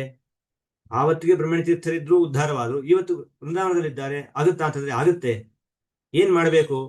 ಯದ್ ವೃಂದಾವನ ದರ್ಶನೇನ ಇತರಾಂ ಪಾಪಾನಿ ಯಾಂತಿ ಕ್ಷಯಂ. ವೃಂದಾವನ ದರ್ಶನದಿಂದ ಪಾಪ ನಿತರಾಂ, ಪೂರ್ಣವಾಗಿ ಪಾಪಗಳು ಕ್ಷಯವನ್ನು ಹೊಂದ್ತಾ ಇದೆ. ಯದ್ವೃಂದಾವನ ದರ್ಶನೇನ ನಿತರಾಂ ಪಾಪಾನಿ ಯಾಂತಿ ಕ್ಷಯಂ ಯದ್ವೃಂದಾವನ ಮೃತ್ತಿಕಾ ಸುವಿಧೃತ ತಾಪತ್ರಯಧ್ವಂಸಿನಿ ಯದ್ವೃಂದಾವನ ಸೇವಯಾ ಭುವಿ ಜನಃ ಪ್ರಾಪ್ನೋತಿ ವಿದ್ಯಾಂ ಸುಖಂ ಸರ್ವಾರಿಷ್ಟ ನಿವೃತ್ತಯೇಸ್ತು ಸ ಚ ಮೇ ಬ್ರಹ್ಮಣ್ಯ ತೀರ್ಥೋ ಗುರುಃ. ದರ್ಶನದಿಂದ ಪಾಪ ನಿವೃತ್ತಿ. ಇನ್ನು ಮೃತ್ತಿಕೆಯ ಧಾರಣೆಯನ್ನು ಏನಾದರೂ ಮಾಡಿದರೆ ನಮ್ಮ ಮೇಲೆ ಹಣೆಯಲ್ಲಿ ಮಾಡಿಕೊಂಡ್ರೆ ಸುವಿಧೃತ, ಚೆನ್ನಾಗಿ ಭಕ್ತಿಯಿಂದ ಧಾರಣೆ ಮಾಡಬೇಕು. ತಾಪತ್ರಯ ಧ್ವಂಸಿನಿ, ತಾಪತ್ರಯ ಆಧ್ಯಾತ್ಮಿಕ, ಆಧಿಭೌತಿಕ, ಆಧಿದೈವಿಕ ಅಂತ ಏನಿದೆ, ಮೂರು ಕೂಡ. ಆಧಿದೈವಿಕ ಅಂತಂದ್ರೆ ಇನ್ನು ದೇವತೆಗಳಿಂದ ಬರುವಂತಹದ್ದು, ಆ ಗ್ರಹ ಪೀಡೆ ಅಂತ ಏನು ಹೇಳ್ತೇವೆ ಅದಲ್ಲ. ಆದಿಭೌತಿಕ, ನಮ್ಮ ಆಧಿಭೌತಿಕ ಅಂತಂದ್ರೆ ಸುತ್ತಮುತ್ತ ಪ್ರಾಣಿಗಳು, ಜನರು, ಅವರಿಂದನೂ ಆಗುವಂತಹ ಪೀಡೆಗಳು. ಆಧ್ಯಾತ್ಮಿಕ ಒಳಗೆ ಇರುವಂತಹ ಪೀಡೆಗಳು, ರೋಗ ರುಜಿನಗಳು ಎಲ್ಲವೂ ಕೂಡ ನಾಶವಾಗ್ತಾ ಇವೆ. ಮತ್ತೆ ಯದ್ವೃಂದಾವನ ಸೇವೆಯ ಭೂಜನಃ ಪ್ರಾಪ್ನೋತಿ ವಿದ್ಯಾಂ ಸುಖಂ. ವೃಂದಾವನ ಸೇವೆಯಿಂದ ಈ ಭೂಮಿಯಲ್ಲಿ ಜನರು ವಿದ್ಯೆಯನ್ನ, ಸುಖವನ್ನ, ಅಂದ್ರೆ ವಿದ್ಯೆಯಿಂದನೇ ಸುಖ ಅಂತ ಅರ್ಥ. ಮೊದಲು ವಿದ್ಯೆ, ಆಮೇಲೆ ಸುಖ ಅಂತ ಅರ್ಥ. ಆಮೇಲೆ ಸರ್ವಾರಿಷ್ಟ ನಿವೃತ್ತಯೇಸ್ತು ಸಚಮೆ, ಎಲ್ಲ ಅರಿಷ್ಟ ನಿವೃತ್ತಿ, ಪಾಪ ನಿವೃತ್ತಿ, ಕಷ್ಟ ನಿವೃತ್ತಿಗೋಸ್ಕರವಾಗಿ ಬ್ರಹ್ಮಣ್ಯ ತೀರ್ಥರು ನಮಗೋಸ್ಕರ, ನಮ್ಮ ಪಾಲಿಗೆ ಇರಲಿ ಅಂತ ಹೇಳಿ ಪ್ರಾರ್ಥನೆ. ನೋಡಿ, ಇನ್ನೂ ಒಂದು ಅರ್ಥ ಆಗತ್ತೆ. ವೃಂದಾವನ ದರ್ಶನ ಎಲ್ಲರೂ ಮಾಡಬಹುದು, ಭಕ್ತರಾದವರು ಎಲ್ಲರೂ ಅಲ್ಲಿ ಹೋಗಿ ಮಾಡಬಹುದು. ಆದರೆ ಇನ್ನು ಹತ್ತಿರದ ಸೇವೆ ಮಾಡಲಿಕ್ಕೆ ಸ್ವಲ್ಪ ಅಧಿಕಾರ ಬೇಕು, ಅನುಷ್ಠಾನ ಬೇಕು. ಹಾಗಂತೇಳಿ ಯಾರನ್ನು ವೃಂದಾವನ ಮುಟ್ಟಿ ಪೂಜೆ ಮಾಡ್ತಾರೋ ಅವರಿಗೆ ಮಾತ್ರ ಅನುಗ್ರಹ ಅಂತ ಬ್ರಹ್ಮಣ್ಯ ತೀರ್ಥ ಹೇಳ್ತಾ ಇಲ್ಲ. ಯಾರು ನೀವು ಸಮಾಜದಲ್ಲಿ ಕೆಳವರ್ಗ ನೀವೇನು ಅಂದ್ಕೊಂಡಿದ್ದೀರಿ, ಅಂತಹವರು ಬಂದು ದರ್ಶನ ಮಾಡಿದರೂ ಕೂಡ ಸಾಕು, ಭಕ್ತಿಯಿಂದ ಅವರಿಗೂ ಒಳ್ಳೆಯದನ್ನು ಮಾಡ್ತೇನೆ. ಇನ್ನು ಮೃತ್ತಿಗೆ ಧಾರಣೆ ಮಾಡಿದ್ರು ಒಳ್ಳೆಯದಾಗುತ್ತೆ, ಇನ್ನು ಹತ್ತಿರ ಬಂದು ಸೇವೆ ಮಾಡಿದ್ರು ಕೂಡ ಆಗುತ್ತೆ, ಇನ್ನು ಮುಟ್ಟಿ ಪೂಜೆ ಮಾಡಿದ್ರಂತೂ ಇನ್ನೂ ಹೆಚ್ಚಿನದಾಗತ್ತೆ ಅಂತ ಹೇಳಿ ಹೇಳ್ಕೊಳ್ಬಹುದು. ಎಂತೆಂತಹ ರೋಗ ಪರಿಹಾರ ಮಾಡ್ತಾರೆ ಅಂತ ಹೇಳ್ತಾರೆ. ಕುಷ್ಠ ಶ್ವೇತೋ ರುಗುಲ್ಮ ಕ್ಷಯ ಕಠಿಣತರ ವ್ಯಾಧಿ ವೈದ್ಯಾಧಿನಾಥೋ ಭೂತ ಪ್ರೇತ ಗ್ರಹೋಚ್ಚಾಟನ ಕುಶಲ ಮಹಾಮಂತ್ರ ಮೂರ್ತಿರ್ಮುನೀಂದ್ರ ಸರ್ವಾಭೀಷ್ಟ ಪ್ರದಾತ ಸರಸಸು ಹೃದಯ ಪುಣ್ಯಚಾರಿತ್ರ ನಾಮ ಭೂಯಾತ್ ಬ್ರಹ್ಮಣ್ಯ ತೀರ್ಥೋ ಗುರುಕುಲ ತಿಲಕೋ ಭೂಯಸೇ ಶ್ರೇಯಸೇ ಮೇ.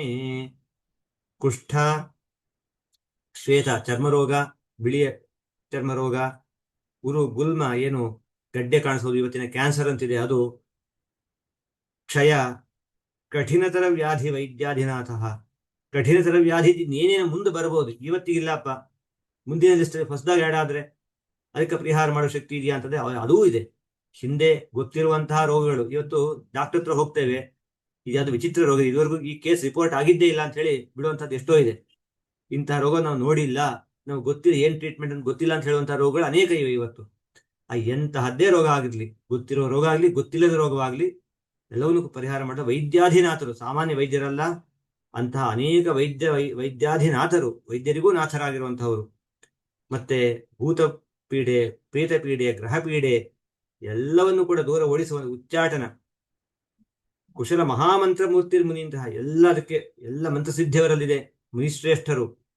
ಸರ್ವಾಭೀಷ್ಟ ಪ್ರದಾತ, ಸರ್ವ ಅಭೀಷ್ಟಗಳನ್ನು ಕೂಡ ಪೂರೈಸ್ತಾರೆ. ಸರಸ ಹೃದಯ, ಒಳ್ಳೆಯ ಮನಸ್ಸು ಅವರದು, ಒಳ್ಳೆ ಪ್ರೀತಿಪೂರ್ವಕವಾದ ಮನಸ್ಸು ಅವರಲ್ಲಿ ಇರುವಂತಹದ್ದು. ಪುಣ್ಯ ಚಾರಿತ್ರ ನಾಮ, ಅವರ ಹೆಸರೇ ಪುಣ್ಯ ಚಾರಿತ್ರ ನಾಮ. ಬ್ರಹ್ಮಣ್ಯ ತೀರ್ಥ ಅಂತ ಅನ್ನುವಂತಹದ್ದೇ ಇಡೀ ಅವರ ಗುಣವನ್ನ ಒಟ್ಟು ಮಾಡಿ ಹೇಳಿದಂತಹ ಹೆಸರದು. ಭೂಯಾತ್ ಬ್ರಹ್ಮಣ್ಯ ತೀರ್ಥೋ ಗುರುಕುಲ ತಿಲಕೋ, ಗುರುಗಳ ಸಮೂಹಕ್ಕೆ, ಅನೇಕ ಗುರುಗಳ ಸಮೂಹಕ್ಕೆ ತಿಲಕರು ಅಂದ್ರೆ ವ್ಯಾಸರಾಜ, ವಿಜಯೀಂದ್ರ, ಯಾವ್ಯಾವ ವ್ಯಕ್ತಿಗಳಿದ್ದಾರೆ ಅವರೆಲ್ಲರಿಗಿಂತಲೂ ಮೇಲಿರುವಂತಹ ಗುರುಕುಲ ತಿಲಕರು ಅಂತ ಅರ್ಥ. ಭೂಯಸೆ ಶ್ರೇಯಸೇ ಮೇ, ಬಹಳವಾದ ಶ್ರೇಯಸ್ಸಿಗೋಸ್ಕರವಾಗಿ, ಅಂದ್ರೆ ಮುಖ್ಯವಾಗಿ ಮೋಕ್ಷಕ್ಕೋಸ್ಕರವಾಗಿ, ಆ ಒಂದು ಜ್ಞಾನಕ್ಕೋಸ್ಕರವಾಗಿ ಆಗಲಿ ಅಂತ ಹೇಳಿ ಇದು ಪಂಚರತ್ನ ಮಾಲಿಕಾ ಸ್ತೋತ್ರವನ್ನು ವ್ಯಾಸರಾಜರು ಮಾಡಿದ್ದಾರೆ. ಹೀಗೆ ಅಪಾರ ಮಹಿಮೆಯನ್ನು ಉಳ್ಳಂತಹ ಬ್ರಹ್ಮಣ್ಯ ತೀರ್ಥರು ಅವರ ಒಂದು ಈ ಆರಾಧನೆಯ ಸಂದರ್ಭದಲ್ಲಿ ಯಥಾಮತಿ ಯಥಾಶಕ್ತಿ ಒಂದಷ್ಟು ಮನಶುದ್ಧಿಗೋಸ್ಕರ, ವಾಕ್ಶುದ್ಧಿಗೋಸ್ಕರ ಈ ಒಂದು ಪ್ರವಚನವನ್ನು ನಾನು ಗುರುಗಳ ಅನುಗ್ರಹದಿಂದ ಮಾಡಿದ್ದೇನೆ. ಇದರಲ್ಲಿ ಏನಾದರೂ ದೋಷಗಳಿದ್ದರೆ ನನ್ನದು, ಗುಣಗಳಿದ್ದಲ್ಲಿ ನಮ್ಮ ಗುರುಗಳದ್ದು ಅಂತ ಹೇಳಬೇಕು. ನಮ್ಮ ಗುರುಗಳು ಯಾವಾಗಲೂ ಒಂದು ಸ್ಮರಣೆ ಮಾಡ್ತಾರೆ, ಅದನ್ನು ನಾನು ಇಲ್ಲಿ ಹೇಳಲೇಬೇಕು. ಬ್ರಹ್ಮಣ್ಯ ತೀರ್ಥರ ಬಗ್ಗೆ ಅಪಾರವಾದ ಭಕ್ತಿಯನ್ನು ಇಟ್ಟುಕೊಂಡು ಒಂದು ಮಾತನ್ನು ಹೇಳ್ತಾರೆ. ಅವರ ಸೇವೆ ಮಾಡಿದ್ದೇ ಆದಲ್ಲಿ ಯಾವುದೇ ಜ್ಞಾನ ಸಂಪಾದನೆಗೆ ಏನೋ ತೊಡಕಿದ್ರೆ ಪೂರ್ಣ ಪರಿಹಾರ ಆಗುತ್ತೆ ಅಂತ ಹೇಳೋದಕ್ಕೆ ತಾವೇ ಸಾಕ್ಷಿ ಅಂತ ಹೇಳಿ ಸದಾಕಾಲ ಸ್ಮರಣೆ ಮಾಡ್ತಾ ಇರ್ತಾರೆ.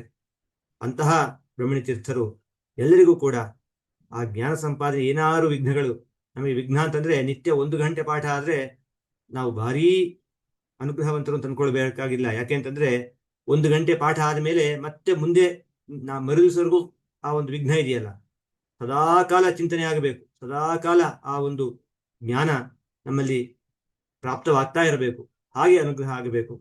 ಅಂತಹ ಒಂದು ವಿಶೇಷ ಅನುಗ್ರಹವನ್ನ ಮಾಡಿ ಎಲ್ಲ ಕಷ್ಟವನ್ನು ಪರಿಹಾರ ಮಾಡಿ, ಎಲ್ಲ ಜನರ, ಕೇವಲ ಬ್ರಾಹ್ಮಣರು ಅಂತಲ್ಲ, ಎಲ್ಲ ವರ್ಗದ ಜನರ ಕಷ್ಟವನ್ನು ಪರಿಹಾರ ಮಾಡಿ ಅವರು ಉದ್ಧಾರ ಮಾಡಲಿ ಅಂತ ಪ್ರಾರ್ಥನೆ ಮಾಡ್ತಾ, ಈ ಪ್ರವಚನ ನಡೆದದ್ದು